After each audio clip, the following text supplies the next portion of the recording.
Hi guys, welcome to TPK Con's Mental Health Professional Panel.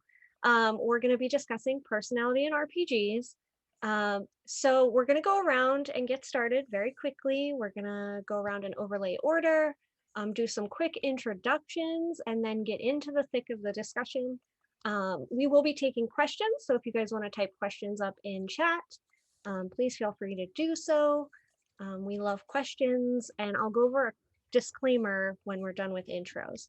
So we're going to go ahead and go clockwise order. So Brian, if you could start with your intro. Hi, my name is Dr. Brian Quinones. I'm a licensed professional counselor and I have the temporary license in psychology in the state of New Jersey. And I guess also for this, it would be important to state that I'm a registered play therapist supervisor working with, as a co-owner for gaming approaches towards education. And I practice out of Edison, New Jersey. Awesome, thank you. Hallie, you're up next. My name is Hallie Palmer, an LICSW, so licensed independent clinical social worker. I provide therapy for children and teenagers who have experienced crime-related trauma, and I also run therapeutic tabletop role-playing games and integrate popular culture into my work with children and their families. Awesome, Jack, you're up. Hello. So I am Jack Birkenstock Jr. I'm a master's level clinician. I am the executive director and one of the founders of the Bodana Group. We're a 501c3 nonprofit operating out of York, Pennsylvania, and we provide therapeutic role-playing as well as board game services, focusing on skill building as well as therapeutic groups for anxiety, depression, persons on the autism spectrum.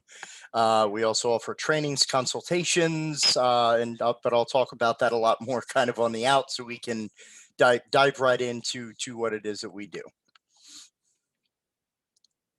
Awesome. All right. So I'm really grateful and super glad that all of you agreed to be on this panel with me.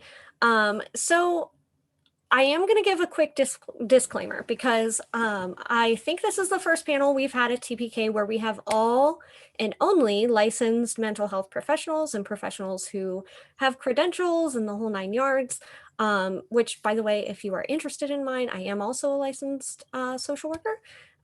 So I think this is the first one. So I do feel like it's necessary just to remind people this is a panel of professionals. We have a whole bunch of degrees, but what we're not going to do is we're not going to take questions about diagnosis. We're not going to answer questions about specific diagnosis. And we're not going to kind of like directly answer things like that. So for example, if you have a question like, hey, I have player Joe Schmo at my table, he's diagnosed with ADHD. What are some tools I can do to help him? That's a much easier question to answer than I think I'm exhibiting some signs of ADHD. How can I handle or deal with that? Okay, so just an example of what we can and cannot kind of answer on this panel and what we're going to kind of talk about. The second thing I have to say to everybody, mostly an apology to Proper Nerdy, who I love so much, because I started this panel as very, very general. The idea of personality exploration in RPGs, in home games, and doing it in a safe way. As me and everybody on this panel have started to discuss together, we've realized that like one, personality is like such a broad topic that we've identified some things within it. So we're going to be talking about a lot more than just that. So feel free to ask other questions, even if they don't necessarily have to do with personality in RPGs. We can try to see if they fit in and work. So it will be a little bit broader of a topic than I kind of gave everybody. So to start out, I asked this in our run of show, and I was very intrigued by some of your guys' answers, what you had typed up in our doc and the whole 9 yards. So I'm going to ask it on stream as well, because I think it is very important. What is personality to you guys? Like, how do you kind of identify that, or what is personality about for you? What's your definition of it? Like, and not even from a clinical sense, more of like well, you could go with a clinical sense if you were interested in doing that. but what does it look like to you? And is it just the way the person behaves? Is it their culture? Is it like, what is it all to you? So go ahead, and whoever wants to start. I'm never shy as far as panels and stuff. I hope my colleagues do not mind here. I like how you said that the personality being very confusing. I've always looked at personality as, now this is perhaps because of my personal Buddhist path and a lot of the work that I've done, mindfulness, DBT, etc., that personality is a set of choices that define who we are in a given moment. So when people say a personality, like, well, I'm a humorous guy, or I'm this type of person, that's really a very fluid thing, because personality changes depending on what happens to us. It depends on who we are, right? We talk about like code switching and things like that. I'm a very different person when I'm hanging out at a board game table with my friends than I am in the middle of a session. So I'd say, well, wow, in that session where you were talking about this or that, you were pretty direct and pretty cold and usually pretty kind of gregarious and whatever. So, I've always said that, personality shouldn't, at least for my opinion, personality shouldn't be considered as this very static type of thing. Personality is dynamic. There are days, like I said, I'm very friendly. There are days like, please don't talk to me for like a half an hour because I'm not quite there yet. So I think the personality should always be seen as something very fluid, which I think to some degree also impacts a lot of what we're going to talk about in terms of who people are when they come to the table, whether it is in a professional sense or in a personal sense. There's a lot to unpack there. And I think also personality can sometimes be confused for things that might be connected to or relevant to a diagnosis, a disorder, or a struggle that someone has. So it's a very tough place to discuss about what is your personality and what isn't. So that I'll kind of start and like throw that out there. No, but I love that comment about that fine line between the diagnosis being an identifier and part of a personality, that like that funny little zone people kind of find themselves in. So I thought that's really good. So anybody else? Who else wants to go? I can go, I was but gonna I think say I'll totally call on people. I would like to let Brian go first because my dog's barking as I anticipated. I'm gonna go put some Okay. peanut butter out for her. I'll be right back. Okay. All right. So we were talking about this before. I think when you focus on it as like personally, my personal response to it is, it's like this balance between like who you see yourself and who you want to be, right? Like, this is who I think I am. This is who I think others should see me as. And then there's this counterweight between like what does society see you as? What does, people within your own home? And you're pulling back and forth to create this identity for yourself. Whether, like Jack was saying before about code switching, um, whether you're creating different personas for different situations, there's still some kind of core aspect of who you are that's there, and you're either building off of and choosing to follow those aspects of who you are, or you're pulling against, or others are pulling with or against that as well. Um, you know, Ultimately, you kind of hope that whatever the trade-offs and the back and forths are for your own personality and your the own decisions that you make for yourself. You kind of hope that it's going to be healthy and not self-destructive, but sometimes that's things that you gotta navigate towards in your own life. Awesome. Hallie, are you ready, or do you need a moment? No, I'm ready. Okay, I'm sorry okay. if I say anything that was already said. I think like personality is so in my work, like I'm often like, since I'm working with children and teenagers who often haven't fully developed who they are, it's always interesting kind of trying to differentiate like behaviors and symptoms like from who they are as a person. And I think that role-playing games is just a really great way for people to explore these things because like for me, I present often, like especially in a setting like this, I like seem like I have myself together. I seem pretty like pretty, some might even say type A has been said in the past, but my friends know that I am everywhere all at once. And so in a professional setting, I have to present myself as like, as Jack was saying, as one person, but my friends get to see this other part of me. And I really get to play that out when I play role-playing games, when I'm a player. Like I get to play chaotic neutral, because like that's what I would love to be in real life. I would love to be able to just follow all of my impulses. But we have to fit a mold sometimes in order to be successful. So I think that role-playing games like provide us this really great outlet to just be who we really want to be too. Because ideally everyone gets to be their authentic self, but that's not always the case. Right, absolutely. And I think one of the things that I love that you touched on in our doc that I'm going to bring up to the rest of the panel as well is that kind of that difference between personality and identity, and like where we lie in that area. I think that that's one of those spaces where RPGs across the board give you that chance and that availability to be like, oh, is this who I am, or am I becoming somebody, or am I playing with this part of my identity?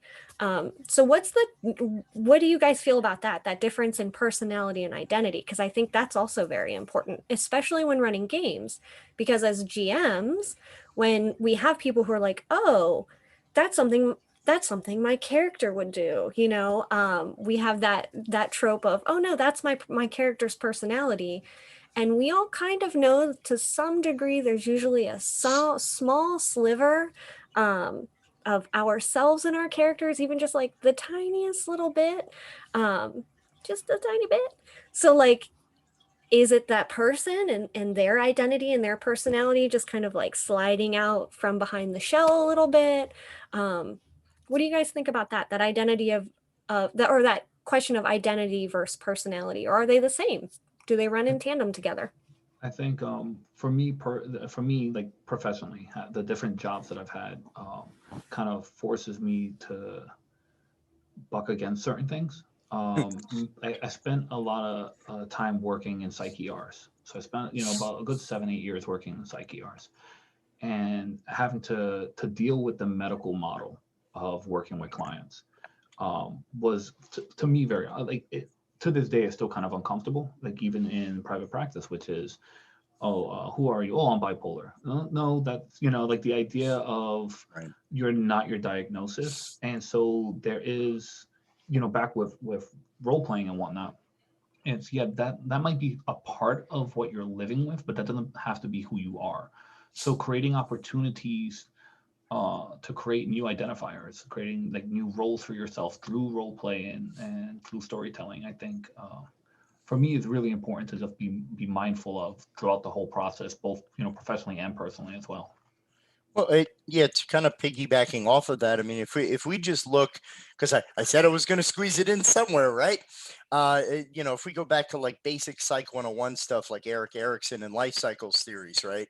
One of the big things why I've always felt, why Bodana's always felt that this model is so conducive to therapeutic work of using RPG is this whole idea of the narrative. When we tell stories about ourselves, when we reflect upon, I could tell you a story about when I was in, first grade, when I was 6 years old. And this is actually a true story. I was in this musical production. We did like a live action rendition of Copacabana by Barry Manilow. Now, first you may go, oh, well, I haven't really listened to the lyrics. It's a pretty cool song. That's awesome. And then you realize, oh my God, that's horrible. There's like murder and drug, like the last stanza is so horrible. But the point is that when I reflect back on that memory and I tell that story, I get little, endorphin bits of rush from like how people respond to certain aspects of that story. And I change that, the identity of who I was in that moment based upon the response that I'm getting. So it's kind of, whatever people are responding to that we put out there into the universe, it very much is identity versus role confusion. So who am I? What am I doing? What's my purpose? All of that is very central to development. That's where, like Brian said about bucking the system, that's adolescence at its finest. It's not that we want to be a jerk or be rebellious. just for the sake of it, we're testing, we're going through different things. And they did a study a little while ago that, you know, the old thing like, oh, young people are stupid, old people are wise, you know, they talk about this, you know, but it's not that at all. Young people make the exact same smart and not so smart decisions that old people do. It's just people who are older have had more life experience. They've had more opportunities to test out scenarios, to see the consequences of choices. And that's one of the things that makes RPG unique about identity is you can explore things that in your real life you may not get a chance or an opportunity to explore. So you can beta test, in essence, your personality through the vestige of a character. You know, you mentioned about, you know, being chaotic, and we talked about alignment, which is a horrible thing to talk about with personality, because yeah, as a therapist, I'm usually chaotic good. Like that, you know, in session, I'm mostly neutral, right? But we switch those roles depending on the need. So, you know, that even that idea, old school D&D of alignment being, well, you weren't acting within your alignment. None of us do. We always change. And that's the importance of personality, is understanding which strategy works best for what given scenario. We want to give people tools for their tool belt, right? So our personality, I think, from that develops from our sense of identity. Like Brian said, there's a core. Even that core changes a little bit more slowly over time, but it always is changing. It should change. Life's not that programmed, if that makes sense. Absolutely. Absolutely. And I think what I keep hearing, and that I appreciate the most, is that acknowledgement of how malleable and open all of this very much is.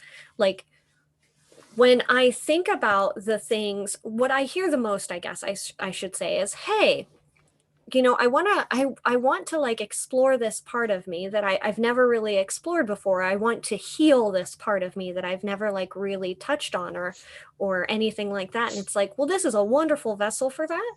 We're speaking more to home GMs, right? And like people who aren't necessarily professionals in the field like us, who have the ability to run therapeutically based games. So having that space and that understanding, and having like people talk about, hey, like, and I like that Brian touched on this as well, and a couple of you have already, is that I am not necessarily my diagnosis, but my diagnosis is directly probably going to affect my behavior and my actions and like what I'm trying to accomplish in the game. Because we do see that question of, oh, it's my character, oh, it's what my character would decide.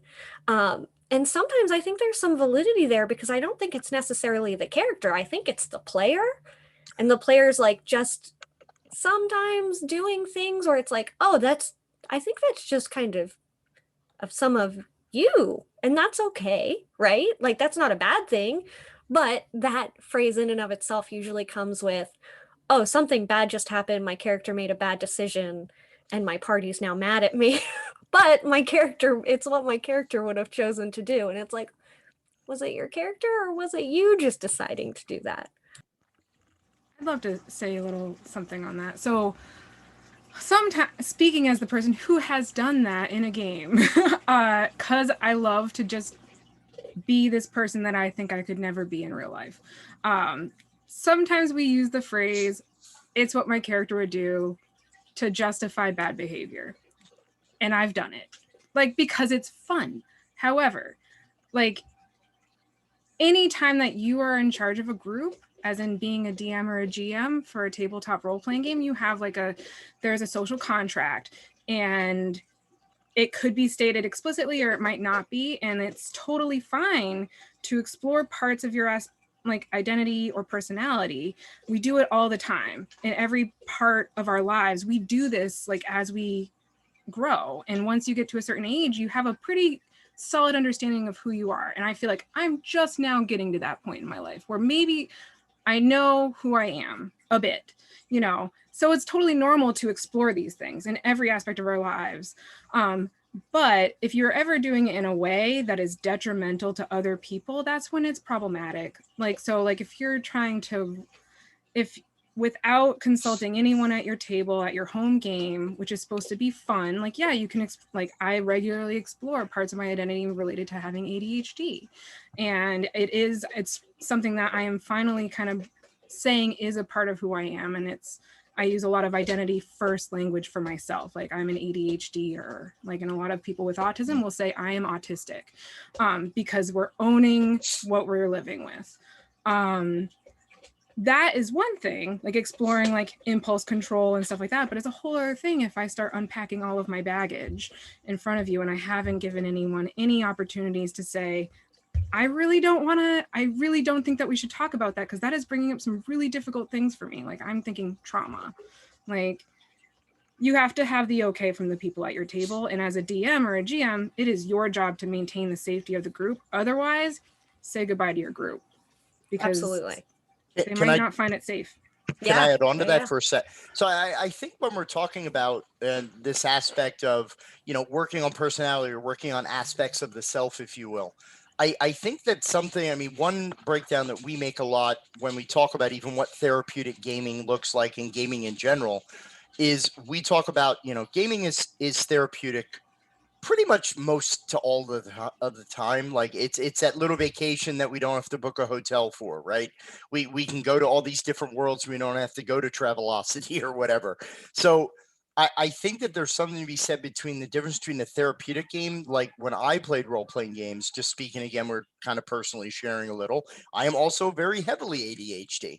And when I also have some trauma in my background. So when I looked to role-playing games when I was very young, I think if we look at it from that safety perspective, and I know we're going to talk about safety tools on a more specific level later, but if we look at skill building opportunities versus clinical opportunities versus baseline therapeutic, like, that's a breakdown that Bodana talks about a lot in our trainings and a lot of panels that we've done.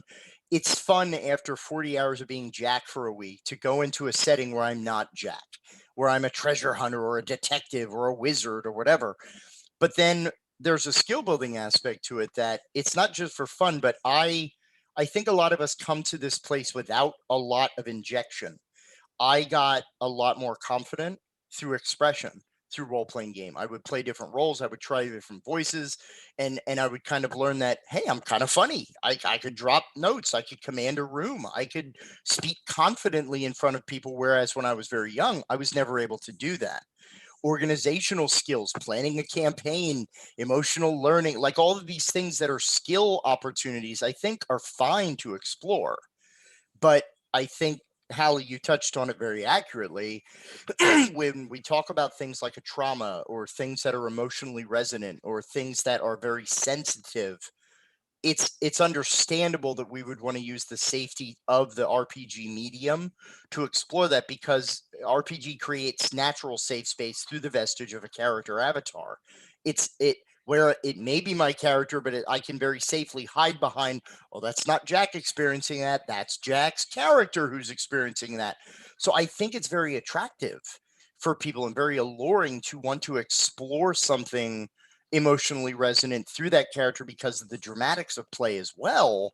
But it's dangerous, and it's dangerous in a clinical sense. It's dangerous in a health sense. There's so many reasons why it's not a good idea to explore things with that level of depth. But again, on the same hint, I'll say it's kind of hard to know where that line is for a person. I'm totally ready to deal with this. Oh my God, I was totally not ready to deal with this. When that moment happens, right? I hope I didn't go too scattered with what I was saying there. No, I think it makes a lot of sense, and it's something I was planning on talking. I'm going to let Brian share really quickly if he has anything to say about this specifically, but it is a good segue into another part that I wanted to talk about, actually, which is the idea of, like, we talked about the meme on Facebook, like, oh, you might be running a therapeutic game if, or, that whole, and I'll share it in the TPK Discord so everyone who is members of the Discord can see which one I'm talking about. But I think it's interesting, like, oh, we're just running a D&D game down in my friend's basement and we're sitting around having snacks and enjoying ourselves.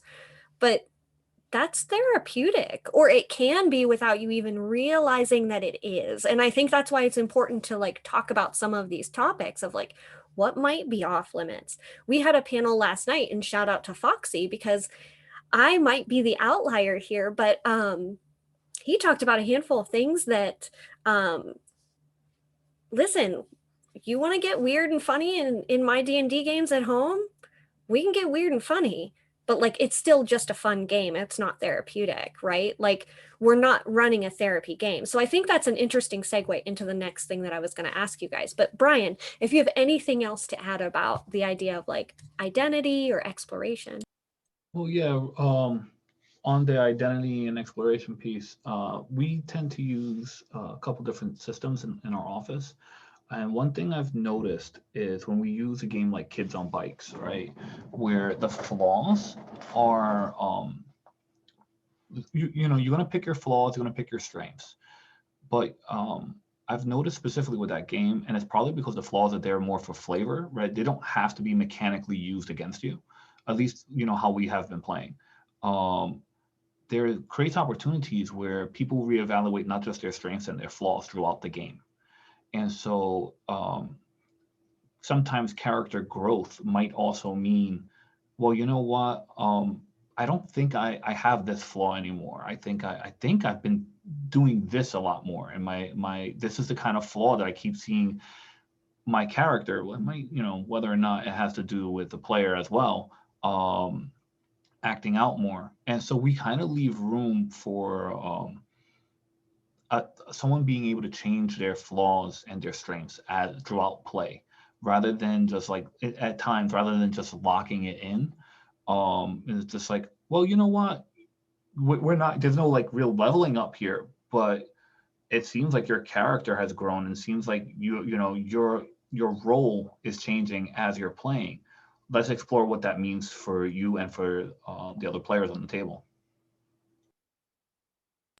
Absolutely. And I think that also kind of goes into that next little bit of like what's too much and what isn't, right? So the next thing I kind of wanted to touch on, and we're going to kind of jump around a little bit. If my panelists are following on the run of show doc, I've highlighted what we've already talked about, but we're going to jump a little bit. So we talked about what are some topics that you feel that would be off limits to a non-therapeutic table for that home GM or that streaming GM that might not necessarily have the clinical background that we do and might not know how to like safely navigate some topics. What are your ideas on that? Like, I know we touched on the idea of trauma, traumatic, but I think trauma is such a broad, or can be such a broad topic, that saying like, oh, well, we can't talk, this table's not going to touch on trauma is like, well, wait a second, because what was traumatic for me obviously might not be traumatic for everybody, right? So what does that look like for you guys when talking to people who are running home games or running games out of their basements or on Discord with a group of their friends? What are some things that they should be kind of being mindful of or watching out for, that it's like, hey, wait a second, maybe we're getting to a little bit too far into an area that we shouldn't? That no, I want to dive in on that, but it's very tough to say, because you kind of identified itself. I believe it's Vanderkolk that says trauma does not happen to a person, it happens in a person. So when we talk about even the definition of trauma, and here's an example of a home game situation, right? I was running a Shadowrun campaign. It was totally Holmes's game. This was like this, you know, had no intent of any kind of therapy. Of course, you know, as a person who does therapy, yeah, it's a little kind of tough to shut that button off, right? But we were doing an adventure, and in the course of the adventure, I had planned it that it was a dogfighting ring. That was my bad guy for that segment of this. So I was like, okay, that's what they're going to do. So in the midst of starting to play this, one of the players at the table, she raised her hand. She was like, hello. And I was like, yeah, what's up?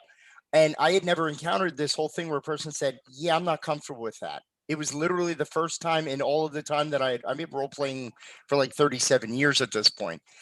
And this came up, and I kind of instinctively went, well, what's like, I have no problems changing it, but do you feel comfortable telling me what's up? She said, well, just for whatever reason, I don't want to go into why. She's like, but I just don't dig anything happening to animals. I don't like movies where that's in. I don't like songs. I don't like TV shows. Blank. I just don't want it. And I went, okay, that's an area that we don't go. And I think that that's an important example, because that was something that you wouldn't normally think of as being traumatic for someone, or being impactful or impacting to someone, or triggering, to use the most popular buzzword. But the whole thing is, you don't know if racism, whether it's elves and dwarves, or the way that you represent the town guard, that might reflect someone's experience with law enforcement, that, or it might trigger the person's relationship with their father. So I think, I don't know if there's necessarily, because I've also played at tables where everyone is comfortable. We all know and acknowledge that there might be certain things. I mean, I guess sexual trauma is probably one that I've seen is almost unilaterally when you do that whole before. And there's tons of great forms that you can use if you look at the consent and gaming book that was put out by Monty Cook Games. Shauna Germain is one of the authors of. There's a form that you can get to send out anonymously to your party that says, what don't you want in this game? But even then, that's the list of things people are comfortable telling you that they're not comfortable telling you. do you know what I mean? That's the weird part, is you don't know. So I think it's much more complex than just saying we don't go there, because sometimes you don't know not to go there until you've went there. And it's about repairing that. And I don't want to be the only voice here. I want to, because I see a lot of nods. I'm like, please, someone else throw in on. I don't want to be the only person talking. I want to interject real quick, and then I'm going to let Hallie go, because I know I saw some nodding there, and I saw Brian nodding too. I do want to interject about Monty Cook. Listen, if you have ever played a game with me, I have sent you a virtual copy of Monty Cook's TTRPG consent checklist. That is a free form that they provide.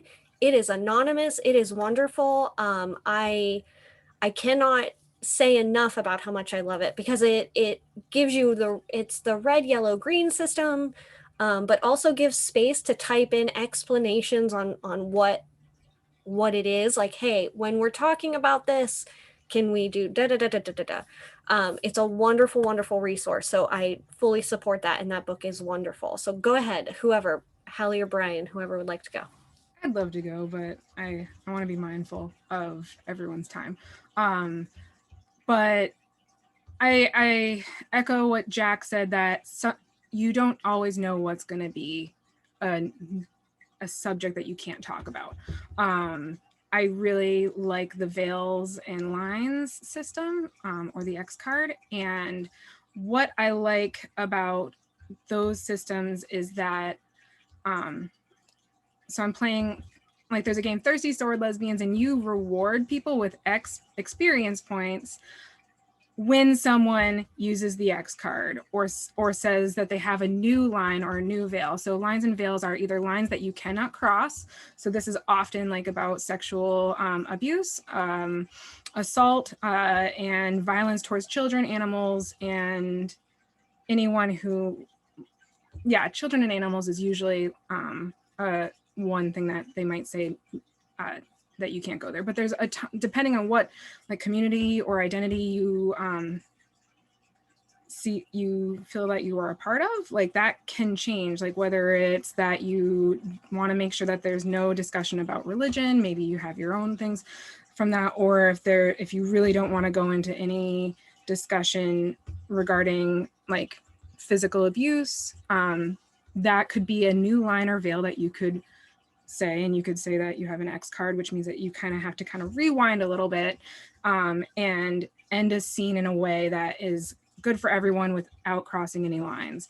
And then at the end of the game, in Thirsty Sword Lesbians, everyone, if someone used an X card, everyone gets experience points at the end. So like if you're playing Dungeons and Dragons, everyone could get because you're rewarding it, you're making it so that other players are normalizing this system, and it's like making it an okay thing to do, because it's very hard to speak up. Someone in the chat said, good for that person for speaking up. Yes, we want to thank people when they let us know that it is safe enough to bring up things that they can't really discuss. And so like anything that you can do to make it a normal thing in your game, whether you're a therapeutic DM or whether you're having a home game, do it.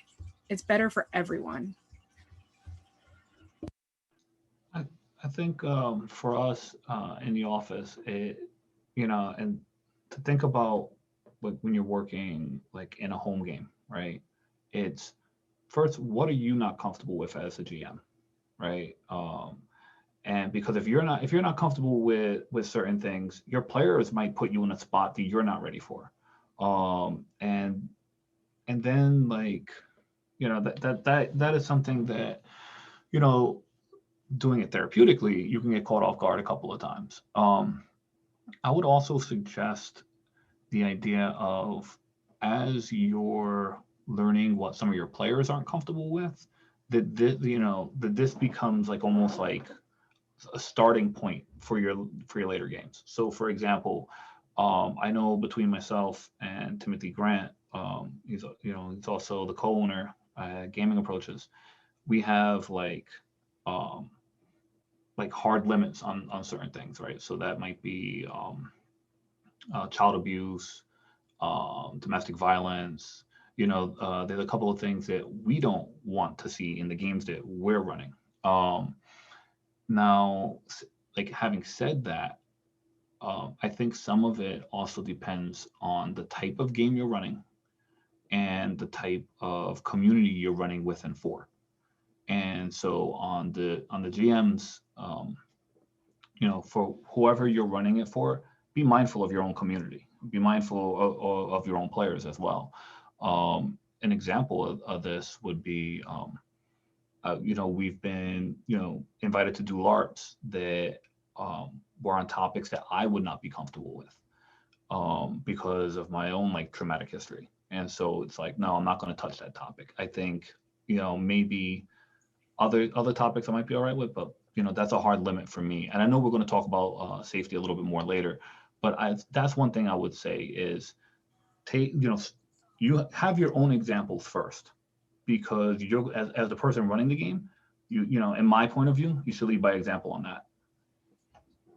Well, That's super interesting. I'm going to interject really quickly, Jack, but that was going to be what I was going to ask you guys next, and is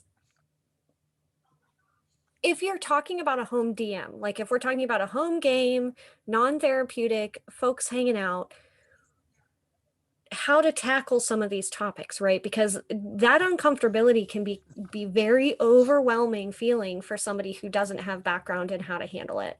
And like, what are some of those things that DMs can do actively for those like uncomfortability? I know we talked about getting comfortable in uncomfortability to some degree, but how can we do that in a healthy, supportive way? I think Brian talking about being like the kind of the leader of the pack. Yeah, I think that's a great way to start. Yeah. Like allowing that vulnerability as the DM, because a lot of people see you behind that screen and think like omnipresent, like you have the power, you are the guy, you are the gal, you are the person. When the reality is like, yeah, but I'm human too. And sometimes when you guys go hacking and slashing through an orphanage, that's kind of dramatic, but like, I'm kind of like, oh my goodness, like in my head, I'm like, oh no, that might've been too much. And I don't know that, right? But in those uncomfortable moments, what can we provide to people, especially those DMs who aren't sure about some of these things? What can we suggest to them to kind of like, hey, this is how you could navigate your way through that? I think the biggest thing that we can provide, I mean, there's a lot of discussion regarding safety tools in general, and I mean, if you ever, observe the Twitter sphere, look at blog posts about this, you will have one contingent, and I'm not going to blame this on OSR gamers because that's unfair, because that's where usually, oh, you old school people don't want to talk about feelings and blah, blah, blah. No, I think it's that people by nature, I think, are uncomfortable talking about uncomfortable things. I mean, in my professional sphere, the largest contingent of what I've done professionally besides role playing is I have 20 years experience working with persons with sexually problematic behaviors, both on the victim side as well as the perpetrator side. So I have dealt with very sensitive material. And I, at this point, it's not because I'm not insensitive or anything like that, but professionally, I had that, that bass player callus on my fingers. You know what I mean? I could slap the strings because it doesn't hurt anymore to talk about it. So I talk about this kind of stuff like I would a laundry list for groceries or something. So it's very comfortable for me to hear, and I'll give a short example because that was part of our other talking point.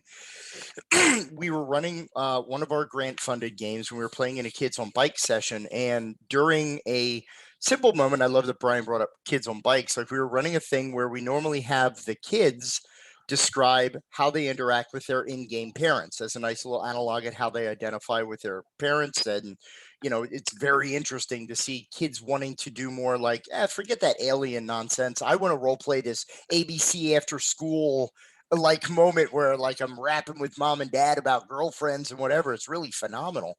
But we were having a situation once in a game where we had done X card introduction, we had done lines and bales, where everybody brought their list to the table, and there were certain things that, again, because it was a new group of kids getting together, no one wanted to say that they weren't okay with something from the outset. We say, well, these things are going to naturally come up as we play. And we were talking about a character moment, and the person was describing their character and said, well, he doesn't really get along with his older sister. Very okay, that's kind of normal. Big bratty sister, big bratty brother, whatever. And we kind of said, well, why doesn't your character like their older sister? Well, she molests him. And that just came out at the table. That's just like, blah. Now, I saw, because again, I have 20 years experience of running groups where people are disclosing offenses, people are disclosing their own abuse. I knew what that temperature was when the bomb dropped, right? I was able to kind of put my hazmat on and go, okay, here we go, let's clean up the sludge. But it was important in that moment for a person that, like, if you're not trained to do that, that's a horribly awkward moment for someone to drop that. Or even if you have someone at the table, as a DM in a home game, you're thinking more, well, I got to watch my players' faces to know if they're comfortable, if they're uncomfortable.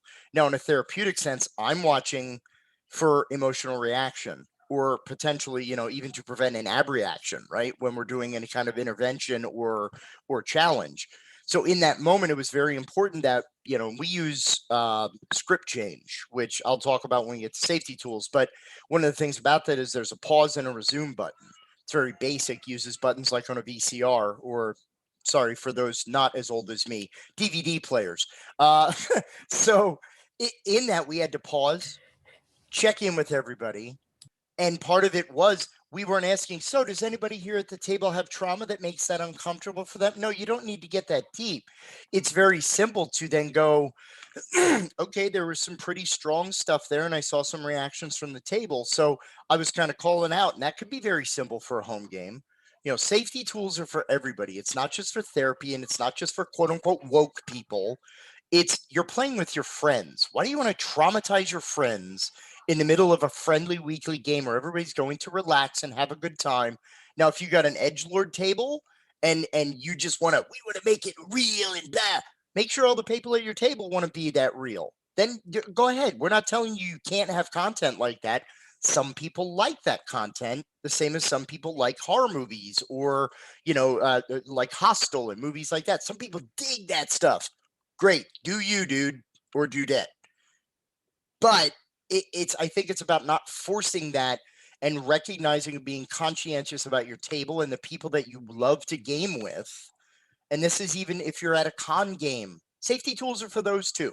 There's no reason why you should be, traumatizing people or impacting people like that, because you don't know what's going to happen to that person after that's opened once they leave that table.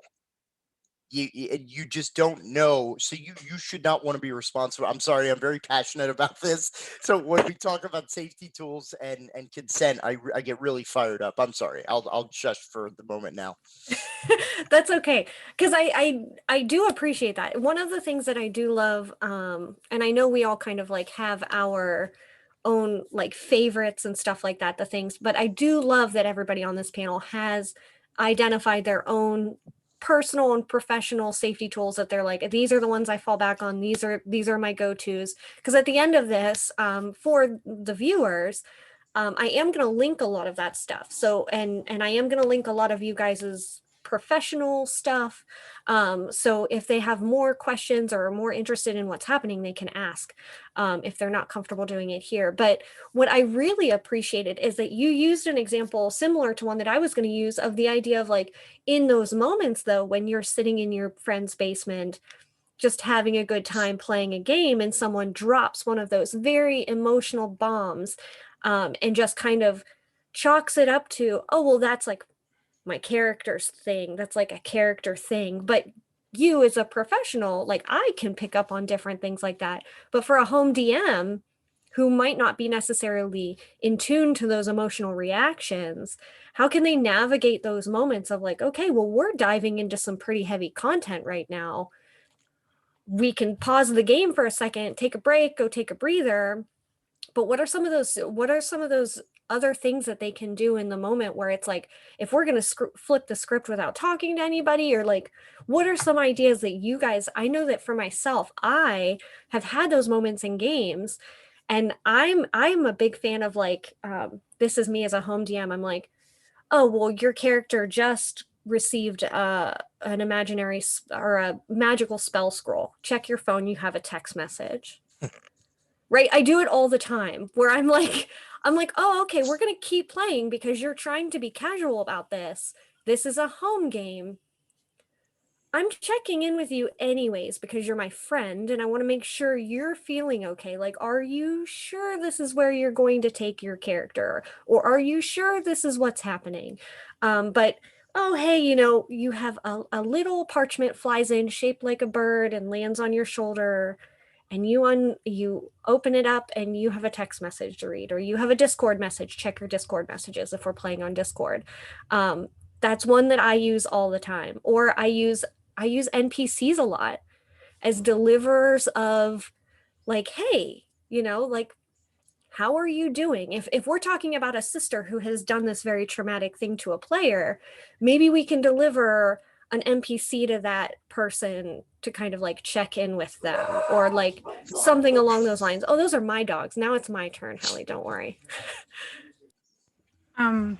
So I am a big fan of, let's take a 5-minute break. And then pulling the person who disclosed kind of not when people were ready, regardless of whether it's a home game or a therapeutic game.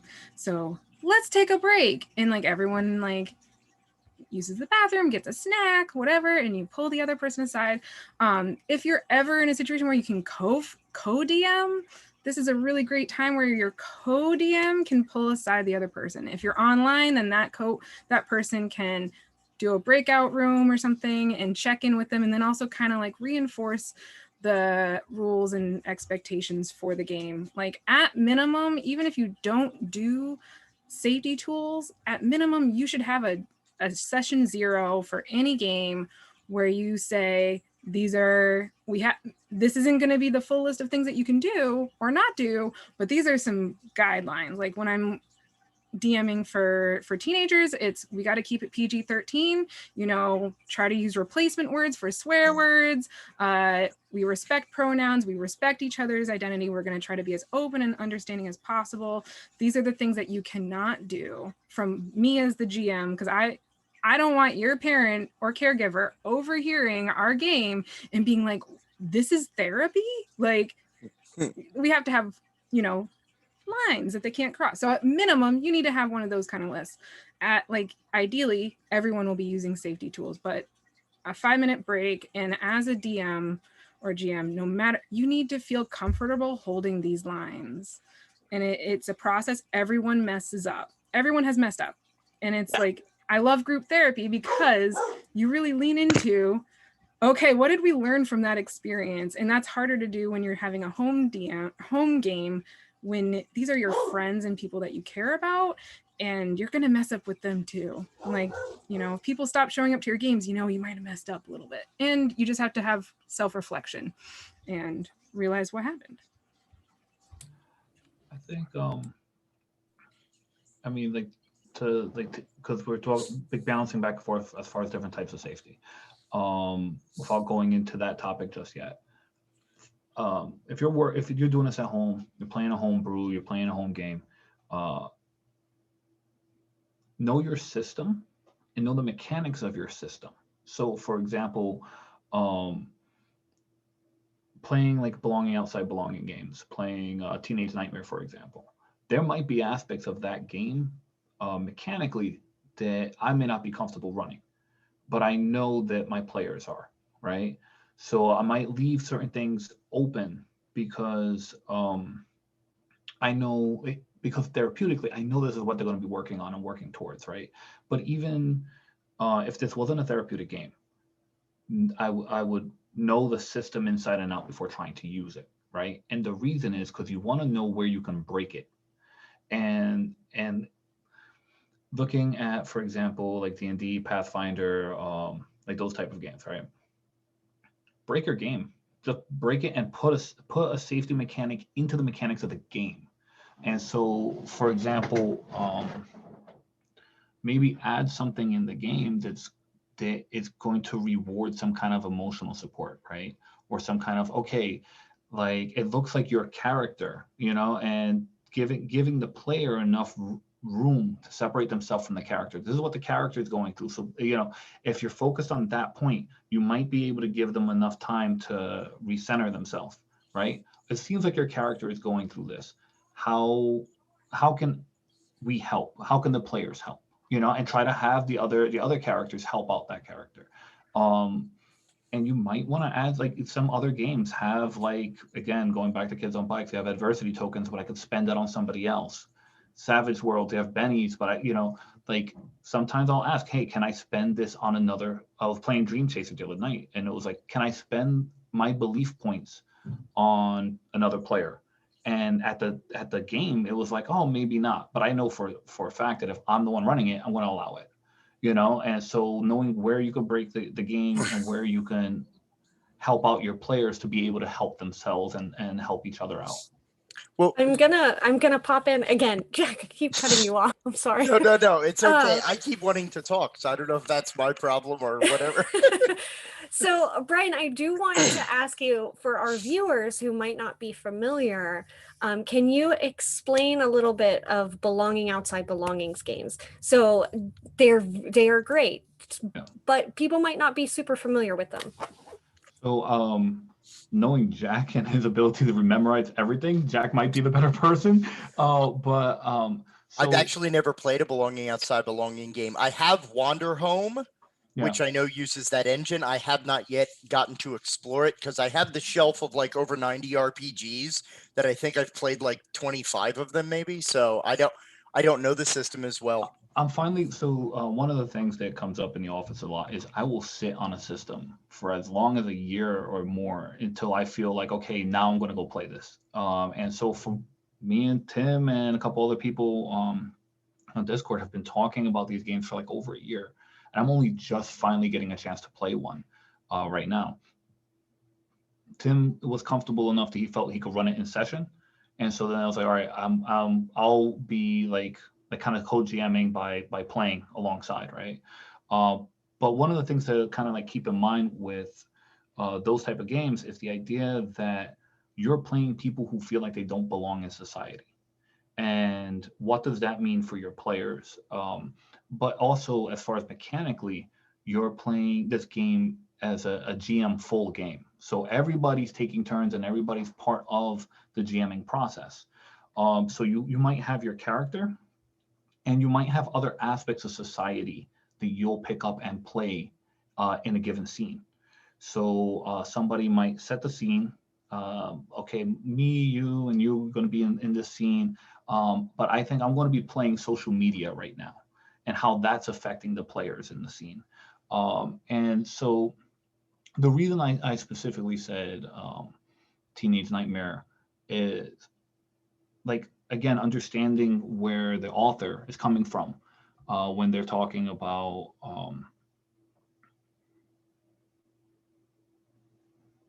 for example, the quote, as far as the thing that for me I was like, I'm not sure if I'm comfortable with, is the idea of like some things that might happen in the society is gay bashing. And for me, and that's the quote in there. And so for me, I'm like, you know what? I don't know if I'm comfortable with that, but I know this is something that, like, I wouldn't have thought about putting that in my game, but but the people I'm working with and my players would have, because that's what they're going through in their own society. And so that's why I kind of like those games, because it creates these moments where you're trying to understand how to be together and be a community, even though you're feeling outside of that community. And so I think it's a very strong system, but it's an example of, for example, in order to do things in that, you have to do a strong move. But in order to get like strong moves, you have to do weak moves first. So you can do regular moves and you don't really gain anything out of it. But if you want to do anything strong, you're gonna have to have moments of weakness. And in this case, in this type of game, and depending what theme the game is, you as a player, you know, and as your character, and as a GM, since everyone's sharing the role, have to be comfortable playing these characters in their moments of weakness with everybody at the table. And that's, again, kind of knowing your table, knowing your system, and knowing how to navigate that. I Well, love that you touch on knowing your system though, because I think that's like a really big one. I love belonging games because I am a weirdo. I like touching on emotionally charged topics in my games. I just do for some reason, because I sit at a lot of tables where my players often want to tackle some like wild things, you know, like I'm not gonna lie, I've sat at tables with, you know, people of color who are like, no, I need to like release some of this anger and frustration that I have at the system. And I'm like, let me create you a system, or let me find a system that fits that the best, and then let you do what you need to do to break it, trash it, whatever you need to do to emotionally handle that. And we're not even sitting at a therapeutic table. That's just like Right. their everyday life is at a point where like I need this release, and this is where I can get it, you know. And I love that about belonging Yeah, games. I do that's think why that we they're picked that wonderful. game too. Like, we Yes, specifically picked Teenage Nightmare because that was the release they needed to have, yes, and yeah, the yeah, themes they needed to explore, because, you know, they're going through it in their personal lives as well. well, absolutely. and in general, I mean, it all still wraps around to, you know, I think the big point that I want to get across is whether, you know, if you're in a home GM, one of the biggest things is, you know, and Hallie talked about this earlier when we were talking about, you know, that contract, that social contract that exists around that game. I think that if you are going to take the mantle of GM, if you're going to take this, you have a responsibility inherent that all of your players are having a good time. Now, part of that is some people may want to inject things, some people may not want things injected. I think the biggest thing is it's okay. I think if there's any kind of like prescription that we could write to GMs in their home games, it's okay to have an uncomfortable moment at the table. We don't need to run away from that moment. And we actually found, like, again, going to that example of that player who brought up the, you know, what had happened to their character, that moment of very young people at the table, like, that was kind of a shocker, and just the bomb dropped and the table was quiet. Absolutely, just okay. So we just had a big character reveal. Like, I didn't even say, okay, so this player just dropped this huge traumatic piece of information.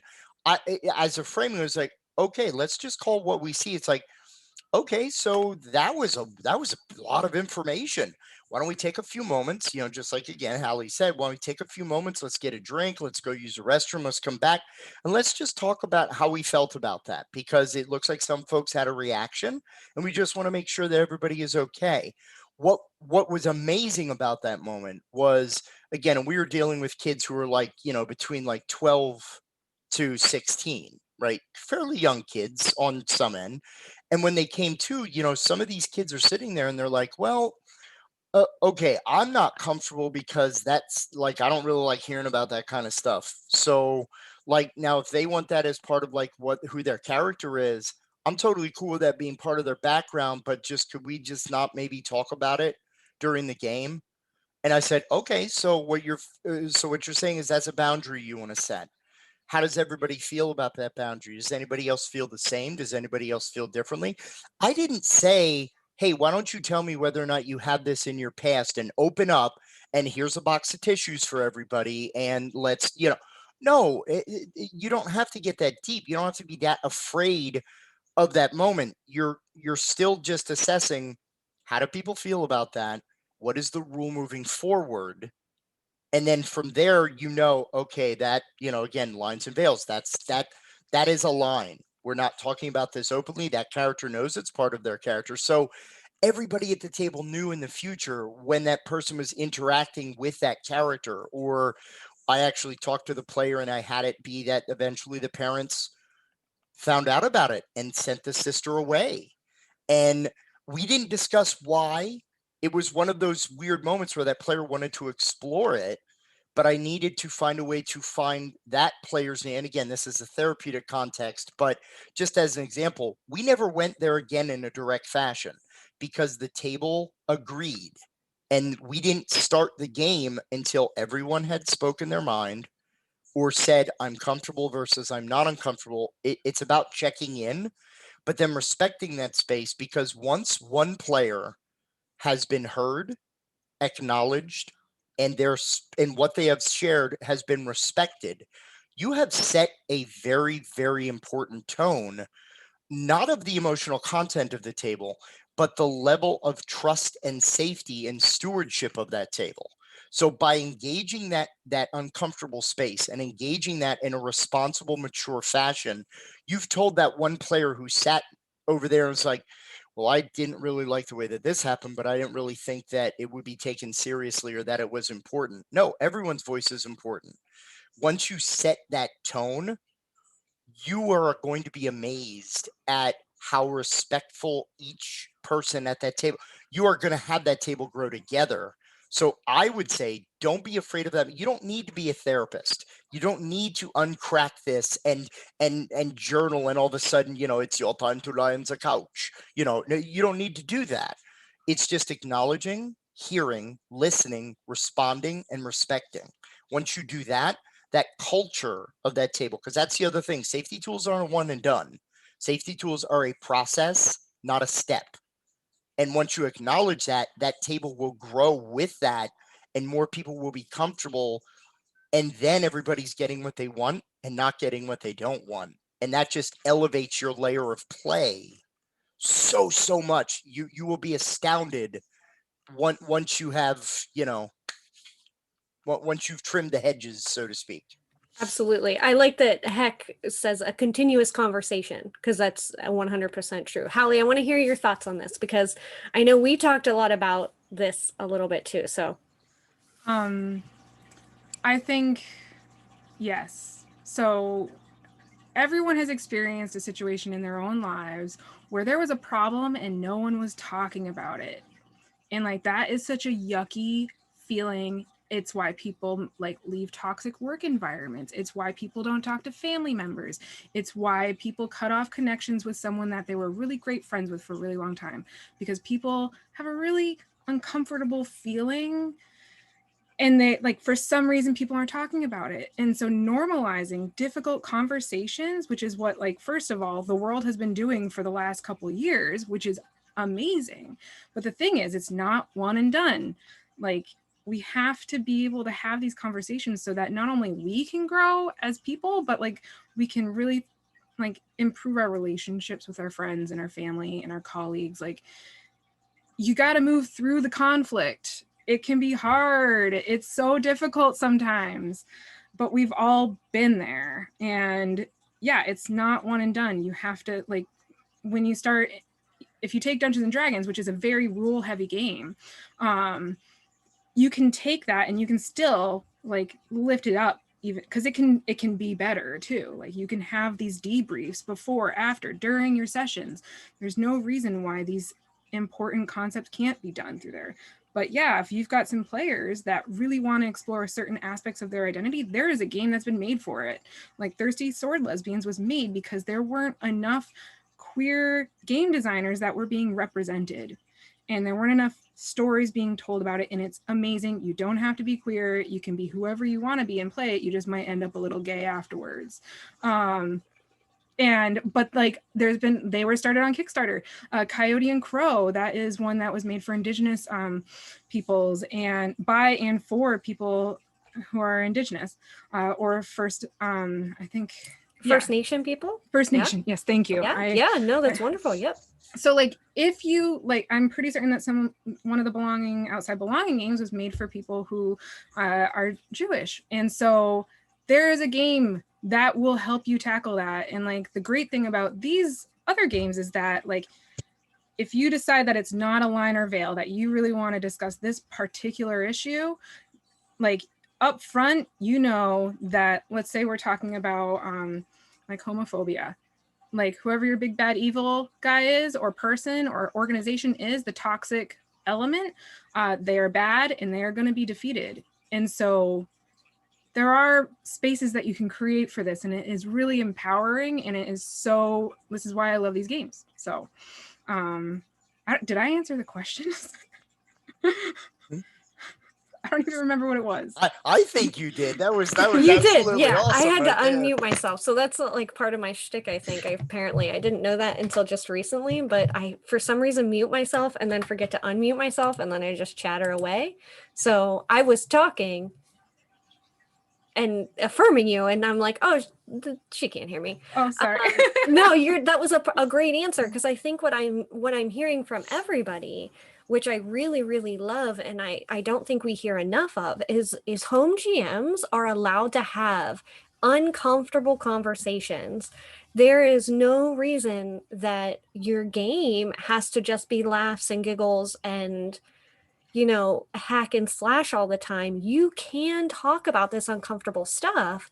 Just use some of these tips. Listen to what your players are saying. Reflect it back. Like, do some of those things that you want people to do for yourself when you're talking to them, and address those uncomfortable bits. And I love that you touched on, like, everybody has a moment in their life where they're like, oh, this is not a comfortable conversation, so I'm going to avoid it, and I'm going to pretend like this isn't happening, and we're just going to pretend like that person didn't just say or do that one thing, and then we just keep it moving, and then it creates more kind of like stress or whatever. Yeah, it just festers there. It doesn't resentment, go away. Whatever. Yeah, you can call it whatever you want. You don't get better at it if you don't try it. That's the only way that we learn to talk about uncomfortable things, is by starting to talk. And yeah, you may feel ick the first time that you feel that. That is not a yum moment diving into that. But after you come out on the other side, you're like, it wasn't as bad as I thought it was. It's that descaling the dragon thing that Jack Cornfield talks about. This dragon that we may have emotionally is this huge thing with multi-layered scales of armor, but you remove one scale away at a time, and it's just a little thing. It just looks bigger than we thought it was. But right. Yeah. Go ahead, Brian. I think some of these topics that we're talking about don't have to be campaigns. They don't have to be some grand giant scale of like going in on this topic you might be uncomfortable with. Something I would suggest is break it down into smaller scenes. Look at micro RPGs or RPG poems.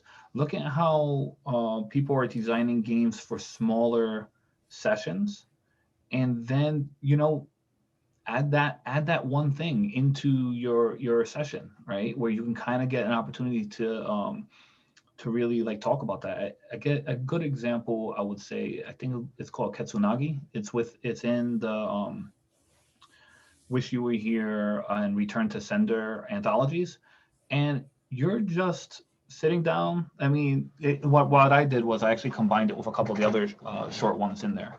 But you're sitting down and you're telling a story about how a relationship falls apart. Now, if you're playing like any other campaign that's going on, hey, you guys are sitting down at a fire and tell this story about how, maybe the party almost split up.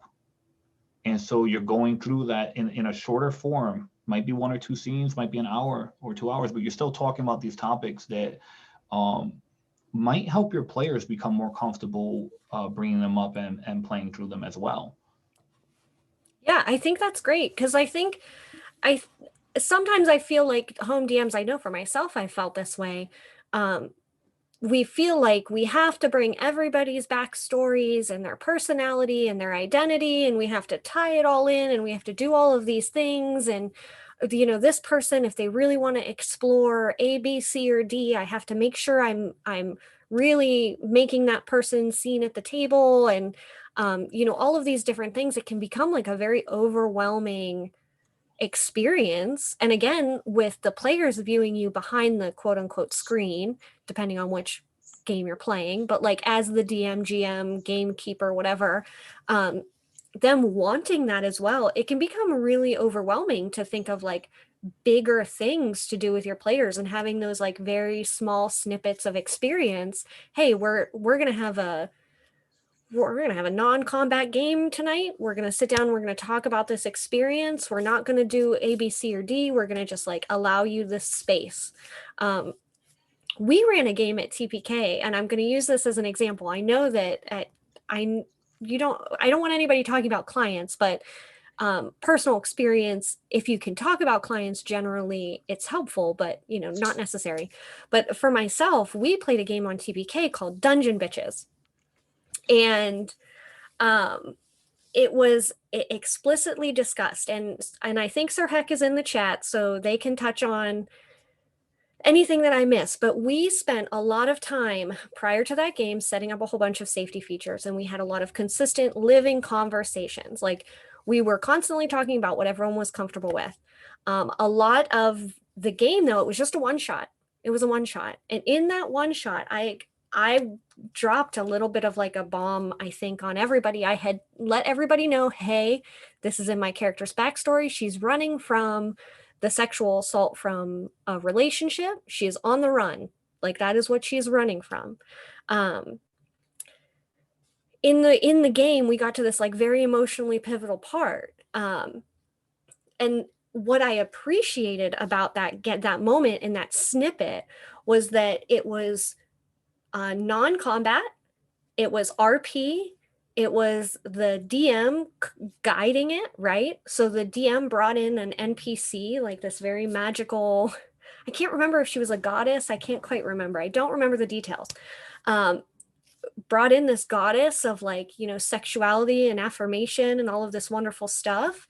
And was like, hey, this is who you're going to have this moment with. And it was like, yes, like this is what this would look like. Ideally, like if we could have this be ideal, it would be wonderful, right?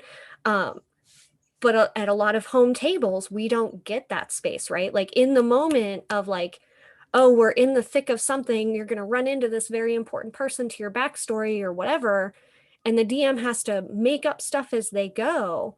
I think that idea of just separating it out, hey, we're going to like not talk about this game, we're going to set this up for an RP thing around a campfire. It's going to be in and of itself its own thing. And that's what happened with that. It became its own separate part of the adventure that still impacted the rest of the campaign, not the campaign, the game, but gave every player a space to be like, okay, we're going to like take a minute to step back, take a few deep breaths, have this experience, and then we're going to keep going.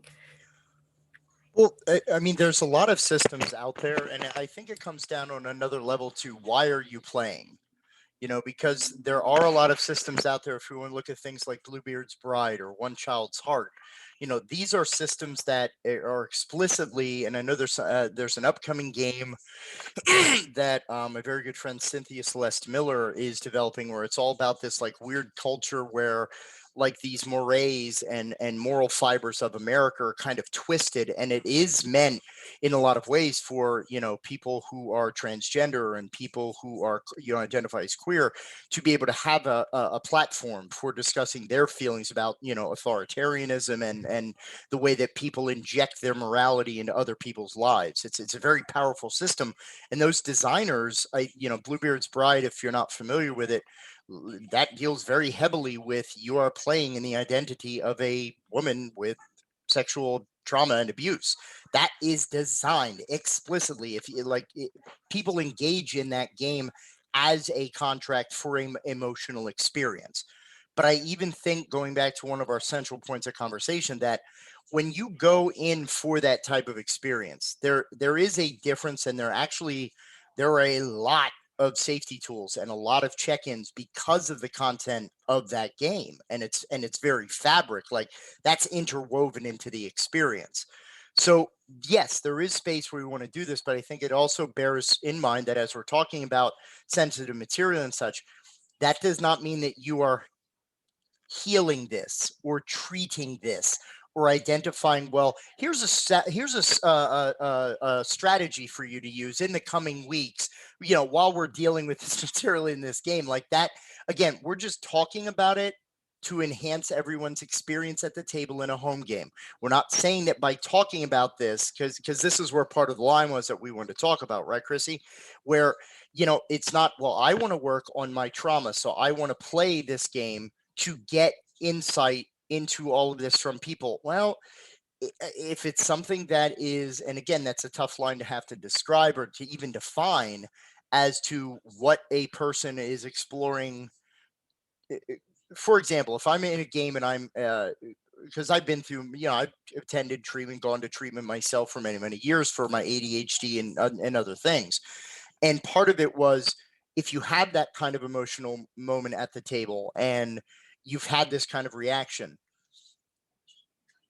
kind of explore with yourself or talk to someone that you might know who is professionally trained. Seek assistance. I think another thing that we can kind of drop is, while it's great to explore a lot of these themes and some of that, where it be identity versus, I have body dysmorphia, I have, like, I'm really struggling with what my gender identity is or my expressive identity or whatever it might be. It's not a shameful thing to get, because I see a lot of people avoiding treatment and saying, well, I could just work on this stuff in my home game. No, no, no, please. Not only for yourself, but also for your GM, for your players. Because another thing we've touched on here is, and Brian brought this up, with a lot of GM-less systems, or a lot of systems where, like with Kids on Bikes, there's a huge movement in the RPG sphere about players injecting more of the narrative than the GM.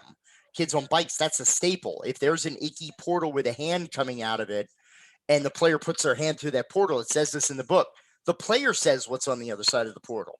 You just go with it as the facilitator.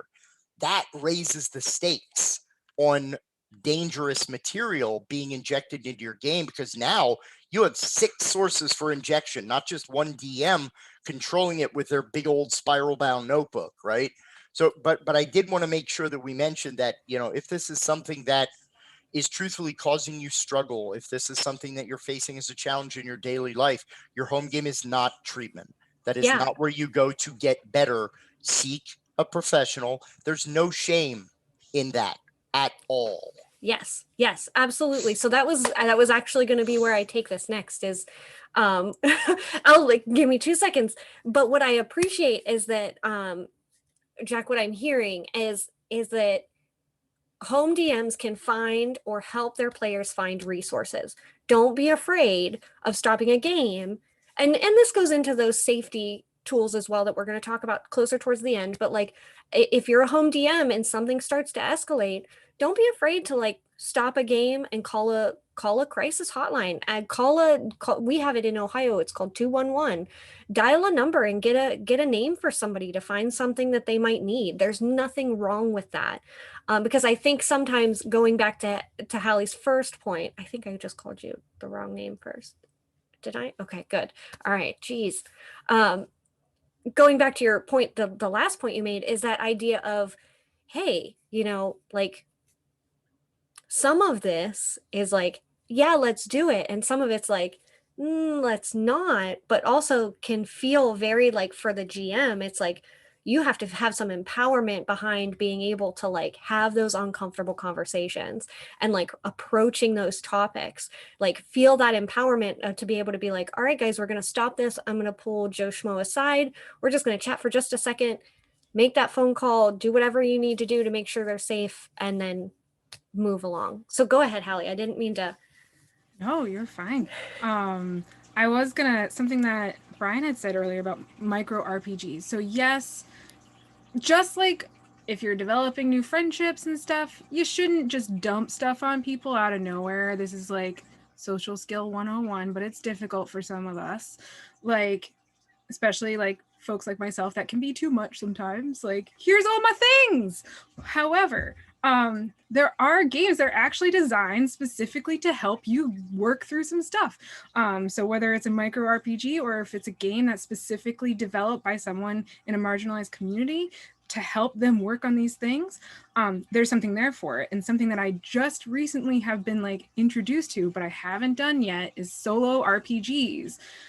Solo RPG journaling. I'm so excited to work on it, but there's Avery Adler. So she developed she developed belonging, or I don't remember all the names, but one of the links is her website, The Buried Without Ceremony. Monster Hearts. Yes, she created Monster Hearts, which is yep. Yeah. And she created some solo RPGs as well that are all about body exploration. And so this is really great for someone with body dysmorphia, or someone who is like becoming an adult, or someone who is trans, like working with like, what does it mean to be a woman? What does it mean to be a queer person? Like, there's a game out there for it. And support indie game developers. Itch.io, that was mentioned in the chat. You can get bundles, you support small business, like small game designers and businesses. Like one of my newest colleagues loves Wretched and Alone games.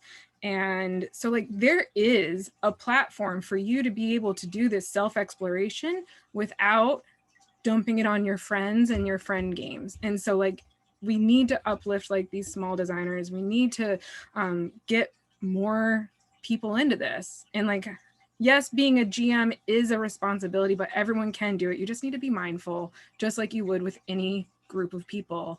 It's good to understand group dynamics.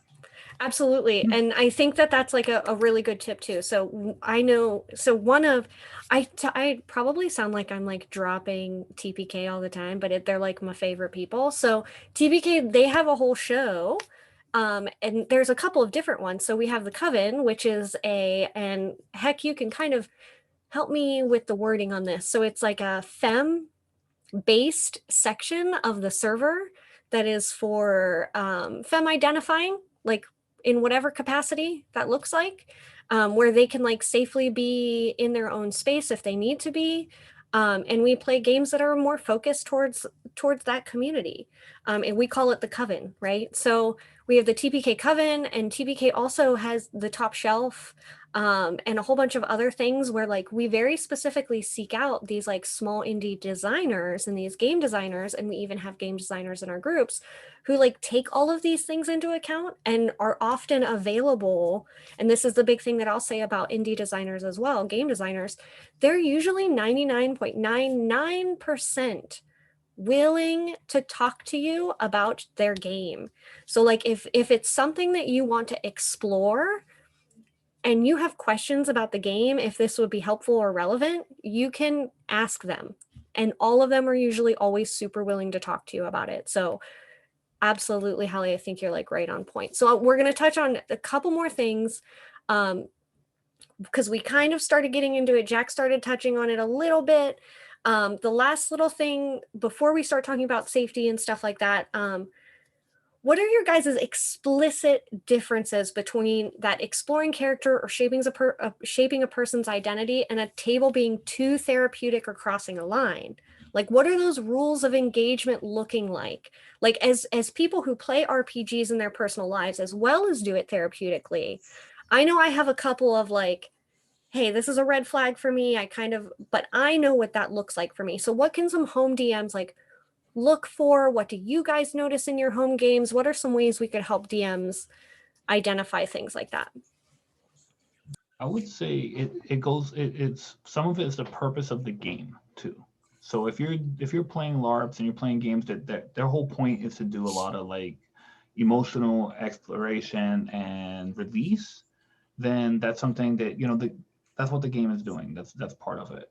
Um, one the top thing I look for now, like after like having done what we've been doing in the office for a while, is the level of anxiety at the table. The higher that level of anxiety is, and I'm not talking about, oh, the monster's about to get you and what do you roll. I'm talking about like the social anxiety.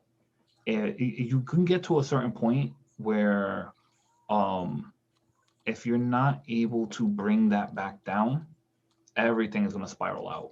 And so that's the like one of the top things I keep an eye out for.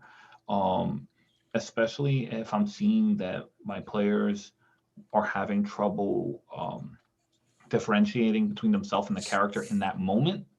That might mean that there's a lot of bleed going on. Um, and I might have to kind of like, all right, hey, okay, so, even in how you're talking, making the differentiation between who they are and who they're playing and helping, bring the anxiety back down a little bit. Yeah, your character is going through this, and then you check in with them. Well, yeah, and I mean, I think a lot of it's mindfulness, kind of, just being attentive. I mean, I look for things like our players who are normally engaged, like it's changes, right? It's the same kind of thing that, groups are very similar, whether it's a therapeutic group or a recreational group or whatever, going back to like our Tuckman, right? Or forming, storming, norming, performing, conforming, all that stuff.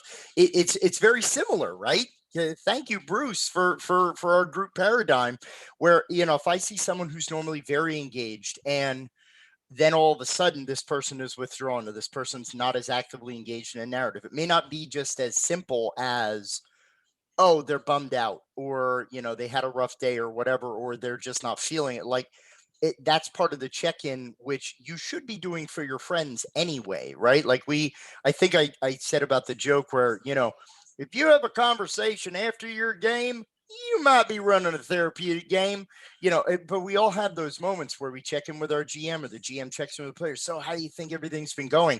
That's a very natural thing that we do in our home game, which is actually very conscientiously driven about the player experience. And sometimes, because again, can't shut the therapy button off, and my friends know what I do for a living. So, learning that I can't treat you for this, but I can give you some advice on who to talk to because I can't treat you. I've crossed that line many times. So, not crossed that line. I've come up upon that line. I'm sorry. I've established that line. But I think that that's a big part of this is being attentive and mindful to not only as a GM to your other players, but I think as a player, being attentive. One of the cool things about if you read the consent book from Monty Cook, it's the green, yellow, red consent flower tool, where it's a nonverbal tool where you have this flower graphic that has green petals, yellow petals, and red petals. One of the rules of that tool is that when you tap a petal, you must be looking at the person that you're experiencing that from or towards. So again, it's all about communication. It's all about conversation. So to me, it's always about checking in, because it may not come out at the table when 6 or 7 people are there. That's a herd mentality thing. I'm not going to want to I'm not going to want to yuck everybody's yum tonight because everybody's, they're balling, they're having a great time. Like it's really, what are the young kids? It slaps tonight, right? So by checking in, that person may come to me after the fact and say, yeah, That's I know, very old good. guy using young phrases, right? That's very good. That's very good, though. But you see what I mean? By checking in, that person is going to then maybe tell you that they found uncomfortable. Yeah, I just wasn't feeling tonight. Hey, what's going on? You all right? Is everything okay? Well, I'm having problems with this. Then you might say, okay, know your limits is, I think, another big advice. If someone's telling me something and I can't give them friend advice, bartender advice, I shouldn't be giving any more advice except go talk to someone else. That I think is a good through line for this. If it's something you wouldn't hear a bartender tell you or a friend tell you as advice, you need to get them connected with somebody else because it's above. Just the same with us. I don't work with veterans with PTSD. Why? I've never worked with veterans with PTSD. I've worked with sexual abuse victims and trauma victims with PTSD. It's totally different, even though it's similar. Know your limits. I think that's really helpful. I want Hallie to touch on the group because she lit up the same way I did when you dropped the group dynamics bit, and I was like, yes. So I'm gonna let Hallie touch on that as much as she wants to, but I will say I have sent that to DMs and GMs, like, hey, familiarize yourself with this a little bit so you can see where your game is at. Like, where is your table at? Are we at the forming stage? Are we at the storming stage where we're trying to like fight against something that we don't realize? Like, where are we? Like, what's the group dynamic here? What are we looking like? So I love that you touched on that. I think that's super helpful. Go ahead, Hallie. I love forming, storming, norming, and adjourning.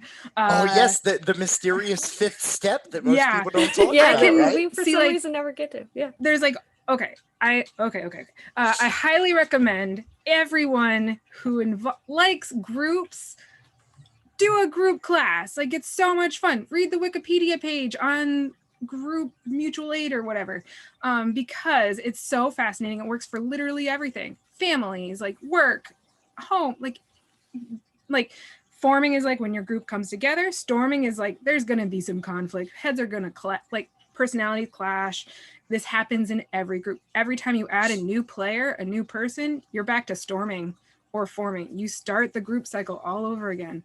Norming is when you figure out what the norm is, and other people are going to have to conform to the group and create some sort of homeostasis.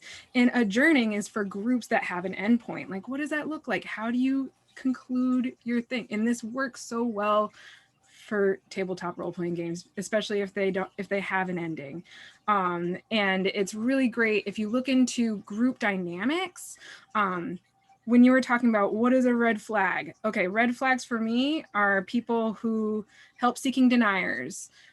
These are people who they say that they have that they're having a lot of problems, but every time someone comes up with a solution, which whether people should come up with solutions is a whole other story, but they say, I tried that, it doesn't work. There's that. They're like, okay, so why are we here?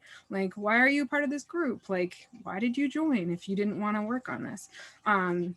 Monopolizers, anyone who brings in kind of toxic energy. Like, sometimes everyone's had a game where you're kind of like, maybe this person shouldn't be in my group, and if I don't choose to ask them not to come back, if I don't do the adult difficult thing to give them a chance, set the lines, and then hold the safety of the group the way I should, then my group is probably going to fall apart. The needs of the many outweigh the needs of the one or the few. Yeah. And so like, if I always like to give people a shot and let them know what kind of the social norm that was broken was, I like to try to give them a shot. But sometimes there's just like, this is not going to work out, and it's a very difficult conversation, but you have to do it, Yeah.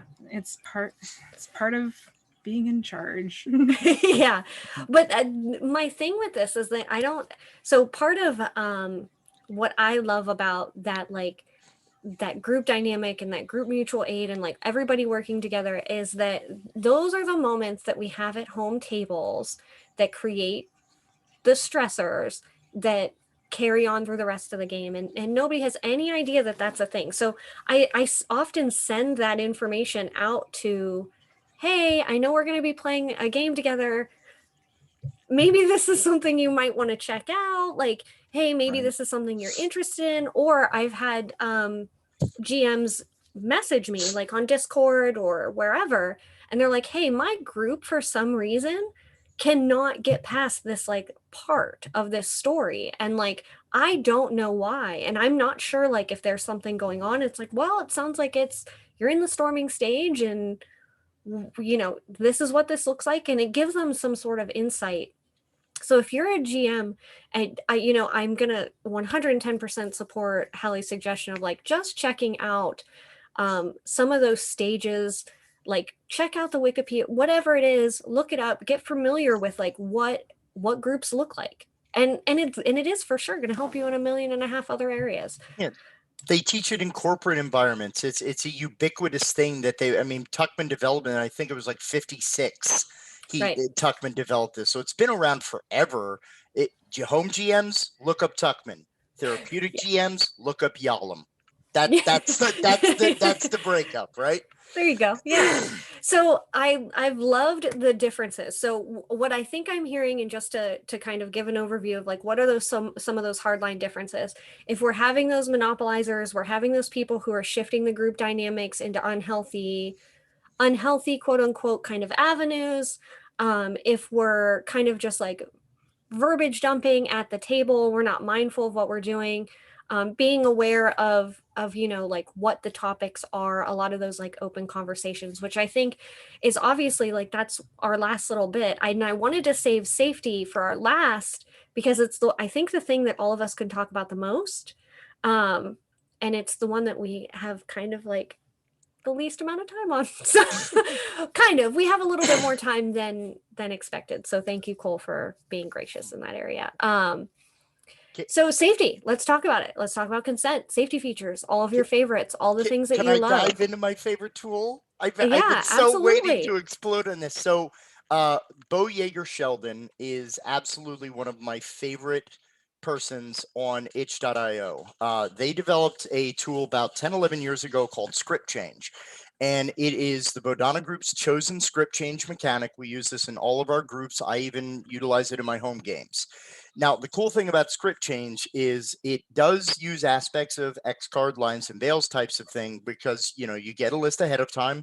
You talk about a rating for your game, much like Hallie said, you know, this is an R-rated game, this is a PG-rated game, you know, whatever.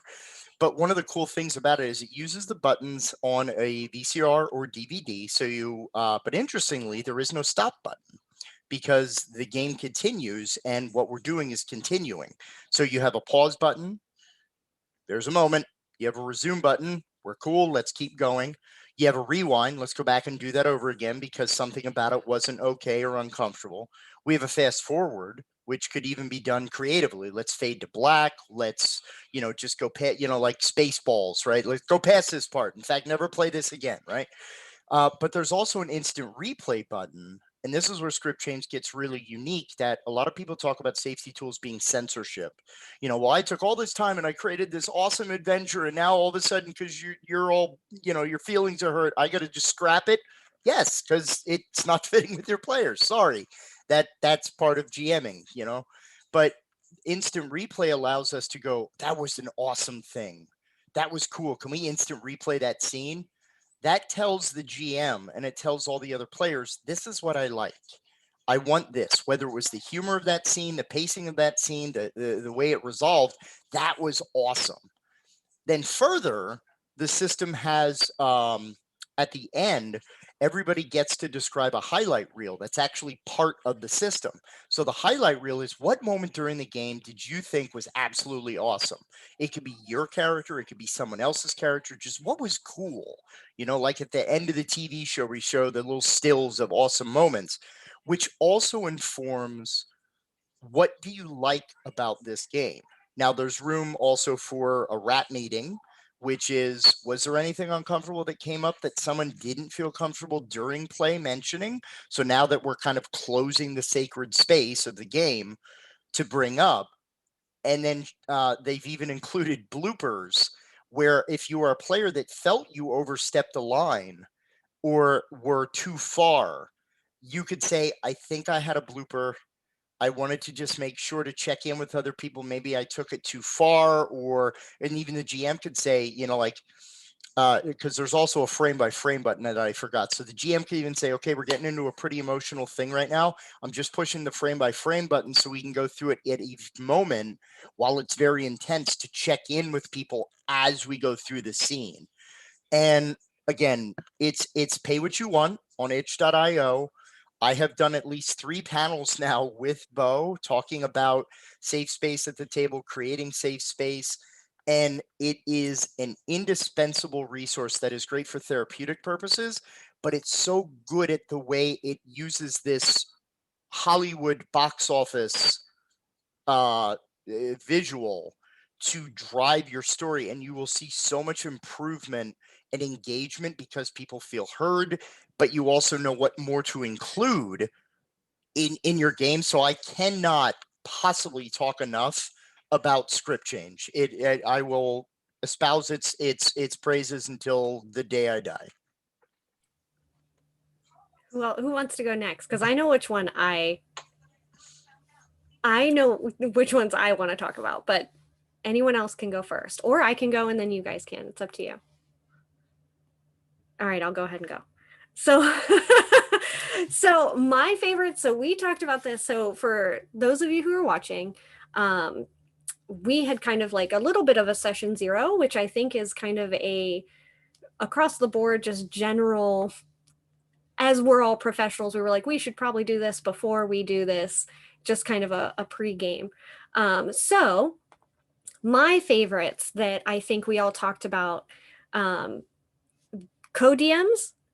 I love having a co-DM at my table. I love having somebody who steps up to the bat when I have to step away and help a player, or when something happens and they have a more creative solution. I absolutely love having a co-DM. I suggest it for home DMs as well, even if it's not necessarily a quote unquote co-DM, as it is a backup DM, if that's what you want to call them, like whatever the case is, even if they're just like an acting NPC. That's probably one of my favorite things that co-DMs can do, is that they can take the reins on my NPCs, give them life, give them personality, give them their own identity, and interject them into the story in a way that provides some of my players a space outside of me as the GM, DM, or gamekeeper, because they're looking to me for a lot of other things, for the dice rolls, for the narrative, for the whatever. They can turn to that other person for this other thing. So I love having co-DMs. And for those who are maybe streaming games, or playing on Discord or Zoom, my favorite safety tool is the fucking mute button. Across the board. If you are getting to a point in a game where I'm like, oh, this is scary. Oh no. Oh geez.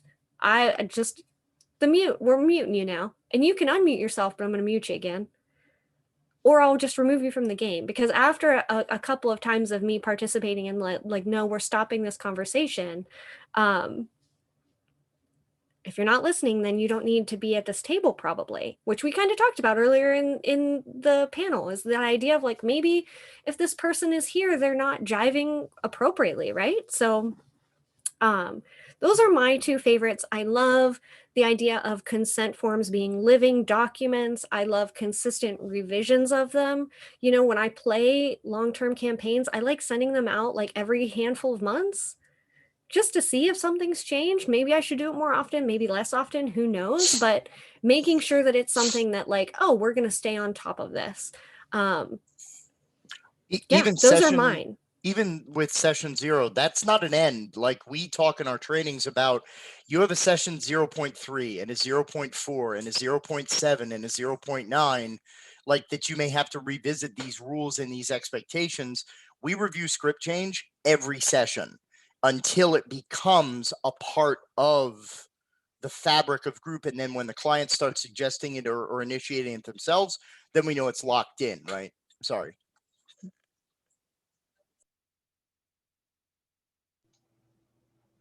I was just muted again. So Purple was making a joke in chat about how muting is my most used tool, and it is, and that's why. I forget that I mute myself, and then here we are. So go ahead, Brian. I didn't mean to interrupt.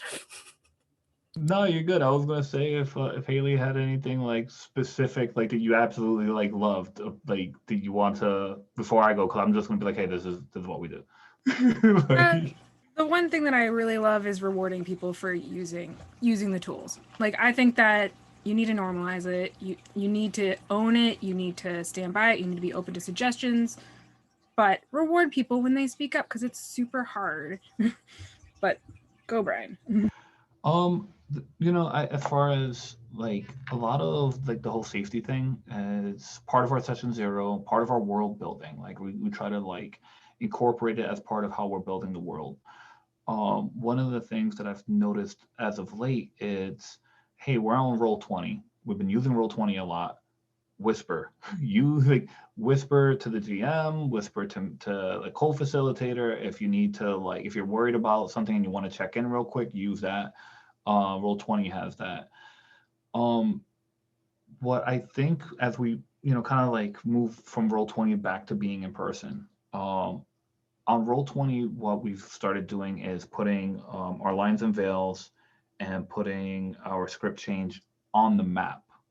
And I'm really thinking about doing that more when we go back to in person, just like a whiteboard, Chessex map, or something like that, and we just write it down on there. Because even as the person who's running or co-facilitating, I could forget, and I need something to remind me. So I think having something out there for everybody would be helpful, especially and change it as you go, because you don't know what you're going to need at any point. Um, Spotlights as part of like creating lines and veils, as part of like talking about script change. It's, hey, these are the kind of things we want to see in our game. So it's not just like, hey, like the highlight reel after the fact. It's also building towards that through play. One thing that I've been coming up with, like as far as like in some of the games like we've played, that it's in those games mechanically, is talking about like as if it's a TV show. What is the rating? Is it PG-13? Is it R? What is it? And then kind of using that as your guidelines for play in session as well, as a reminder. And then I've been using AI Dungeon and kind of using that for one-on-ones, and we're experimenting it with group as well. It's really easy to click the not safe for work button and make sure like, hey, if it's not safe for work, it's not going to be in the game. So that might be something as a tool that you can use in game. Awesome. Hallie, did you have anything else you wanted to add? No, I see Meg Mysteria's question, Yeah. so I was like hoping, I want to make sure that we get to it because it's a great question. Yes. Yeah. So I wanted to get to it as well. I just wanted to make sure you also had your space. So Meg asked, what advice would you give players who have severe anxiety about bringing up these things with their GM? For example, if the GM is very confrontational or defensive of the story that they've written, but it's compromising for you as a player.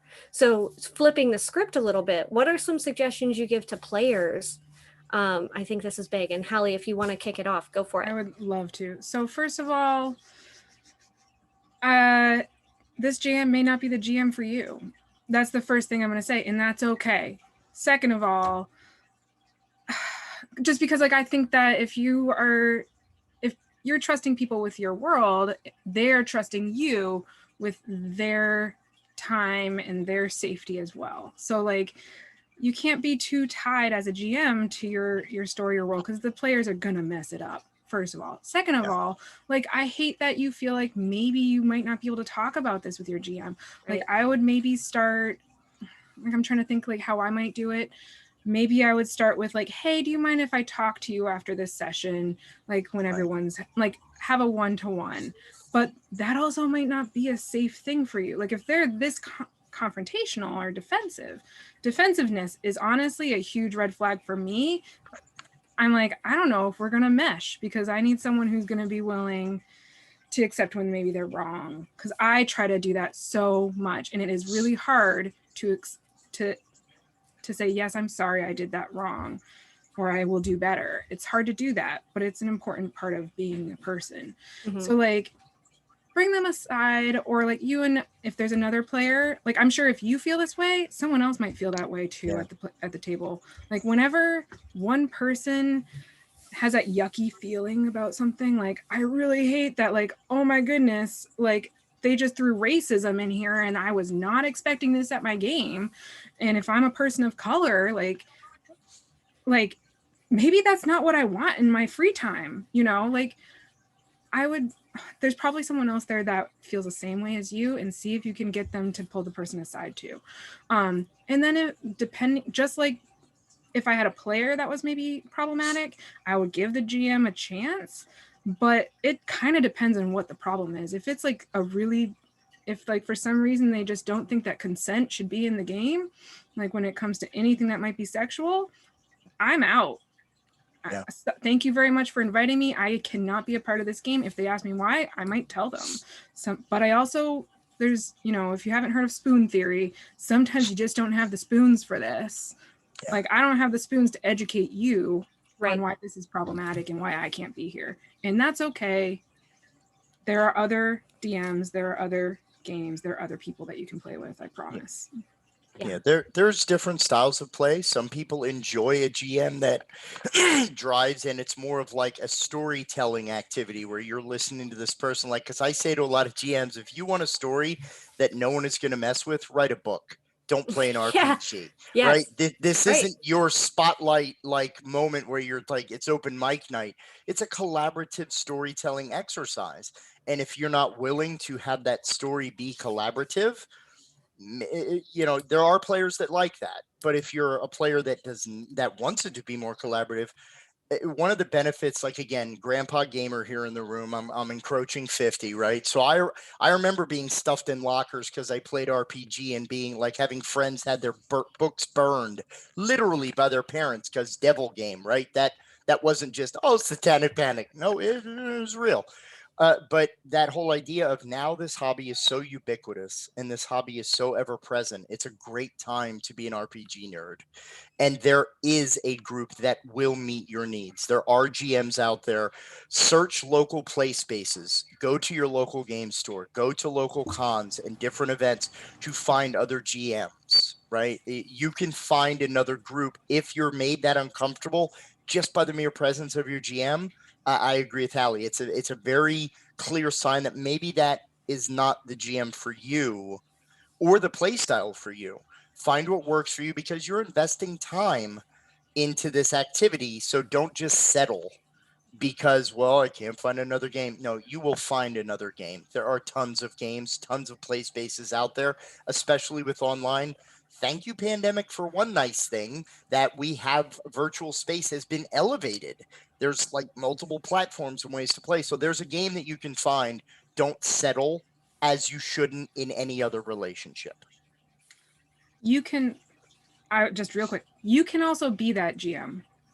Like, you can do it too.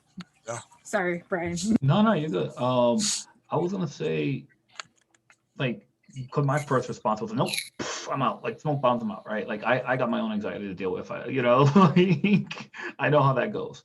But I would also add that, yes, this sounds like something that even if you have to write it out, have this kind of conversation instead of having it in person if you're not comfortable enough to have it in person.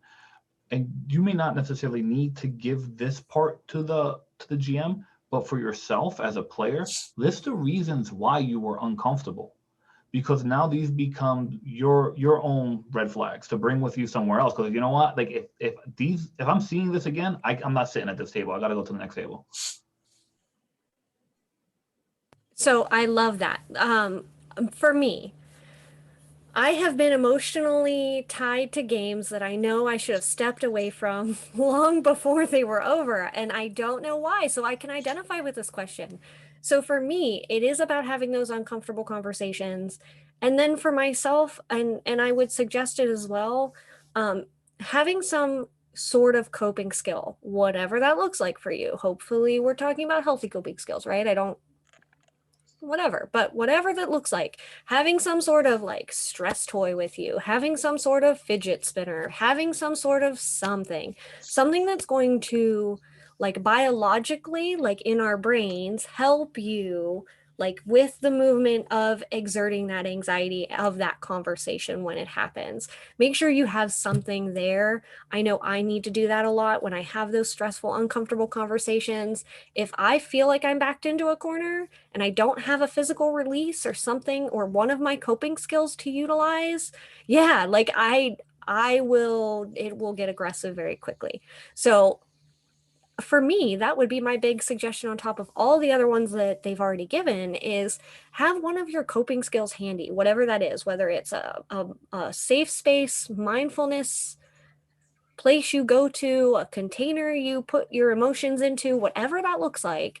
Hammer. Fidget spinners, yeah, timer, if you need to set a timer, anything like that. When you go to have those uncomfortable conversations, and we can actually, yeah, we can like give this to DMs as well. That's why this is like a perfect topic and a perfect question is like DMs, you take this as well. Like when you're about to have those uncomfortable conversations, have something there to support you. And So GMs take that feedback, I think. Also, I mean, if you're a GM there that you're really tied to your story, I mean, those GMs eventually wind up with no game to GM, because if you're that tied into it, you're not going to have players, because the scope of gaming is changing. The revolution is being televised. So right. Yeah. go with the flow, and find it. It's so much better when people contribute. I'm so sorry, I could jump like for miles. We're running out of time. We are. Yeah, that's okay. Yes. I appreciate you guys. We are running out of time. I do want to make sure we give you guys enough time to do your outros, plug what you're doing, tell us where all of the viewers can find you, if they are interested in learning more, if they want to hop into maybe some games with y'all, where they can find you doing that, if it's feasible, whatever that looks like for you. So we're gonna start. We're gonna do same order we did for intro. So we're gonna start with Brian. Dr. Brian Quinones. Our webpage is therapyinplay.com. And we're also working on Venture Village with 9th level games. It's a RPG that's specifically designed for working with younger children. And the idea is to incorporate social emotional learning and other therapeutic tools. It's a combination of, hey, I work a lot with the autism population, and I want to make sure that the game out there. And one of the other co-creators is a teacher, so we're trying to like cross between like the therapeutic side and the educational side and the game design side, and try to have everything available for the players. I think it's me, right? Yeah, you got it. I think I accidentally, or no, I on purpose went into a Venture Village play test, and then immediately left when I realized I would actually have to play, because I was not. You. That was me at tags. Yeah. I'm so sorry. It was nothing that anyone else did. It was I wasn't ready for that. That's fine. I blame Tim, so it worked out. Like, I'm on the East Coast, so it was a lot later. So I'm Hallie Palmer. I'm a licensed independent clinical social worker. I'm licensed in the state of Massachusetts. I am currently in the process of developing my group practice. So I have all of the social media accounts for my group practice, but I'm not going to plug them yet because nothing's on them.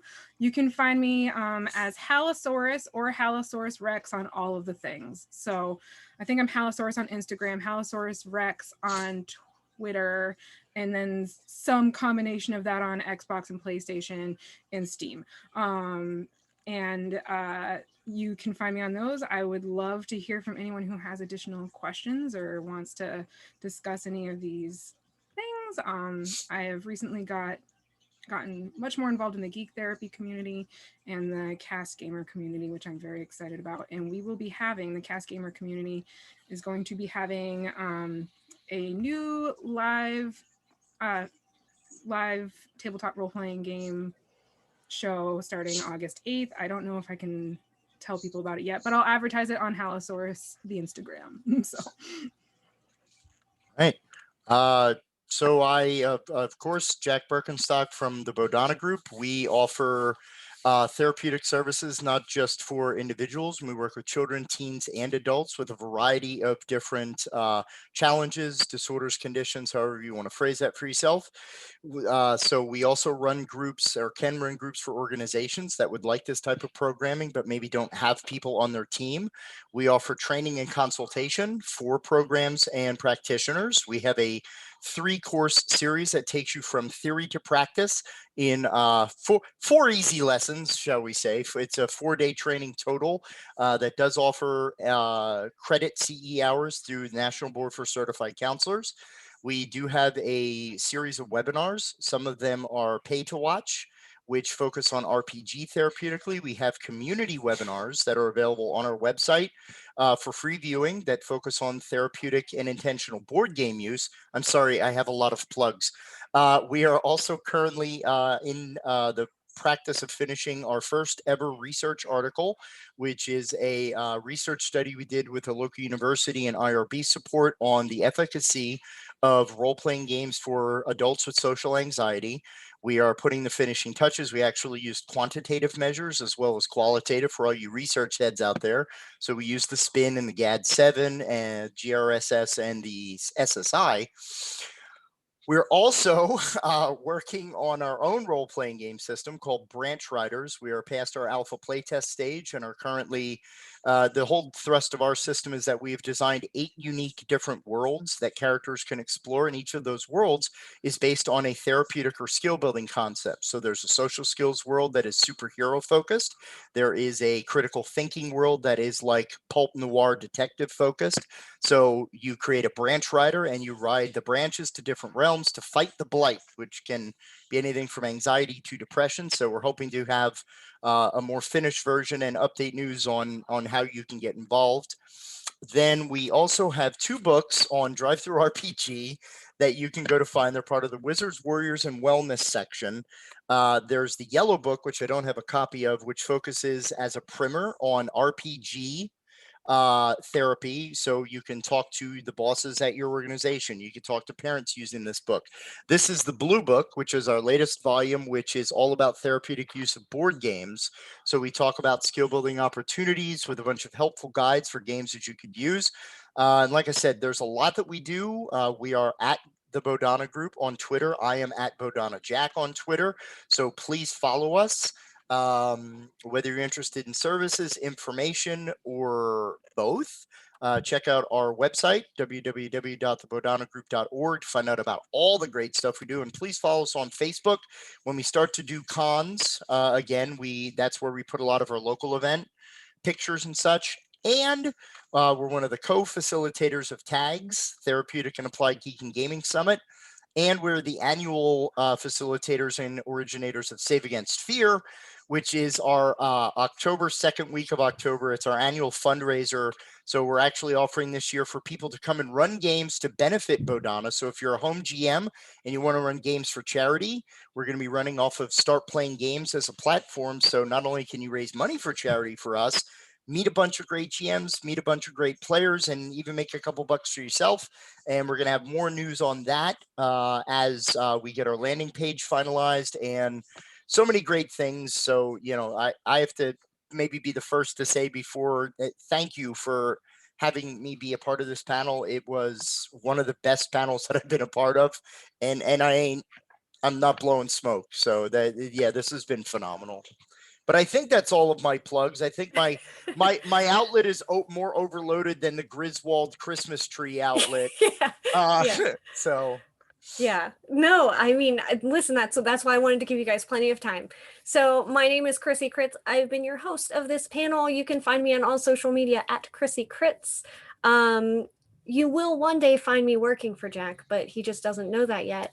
I've been telling him that I think for like 5 years. Yeah, that was our Yeah. meetup in Pittsburgh where Yeah. it was at the Iron Pig, if I remember correctly. Yep. Yeah.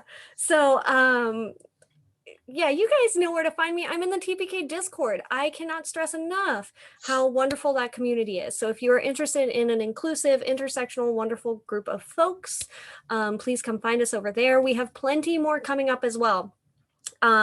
This is the rest of TPK Con. We have more tomorrow as well. Tonight at 2:30 Pacific, we have How to Player, acting for TPK with Dr. Tyrant, talking about how to be on stream and how to perform and some of those improv skills that you might not know. And then at 5 p.m. Pacific, we have I Can't Believe It's Not Game Design with J.K. Madigan. He is our kind of like, I don't know, resident indie game connoisseur. I don't know. That's the best way I think I could describe JK. So yeah, I am so grateful that all of you agreed to do this. Seriously, I am so grateful. I'm grateful to Cast for existing so that I could pop into Cast and ask for some help and get it. Yeah, so feel free to find any of us. I think all of us are willing to be there for whatever you need. And hey, stick around for the rest of what we have going on. See you for our next event. That's all we've got. Thanks, guys. Thanks for being here. Thank you. Thanks, Thank Susan. you. Thanks so Thank much. you, Thank you everyone, so for much. watching. Yeah, and all the Yeah. great questions. Yeah, Awesome. thank you.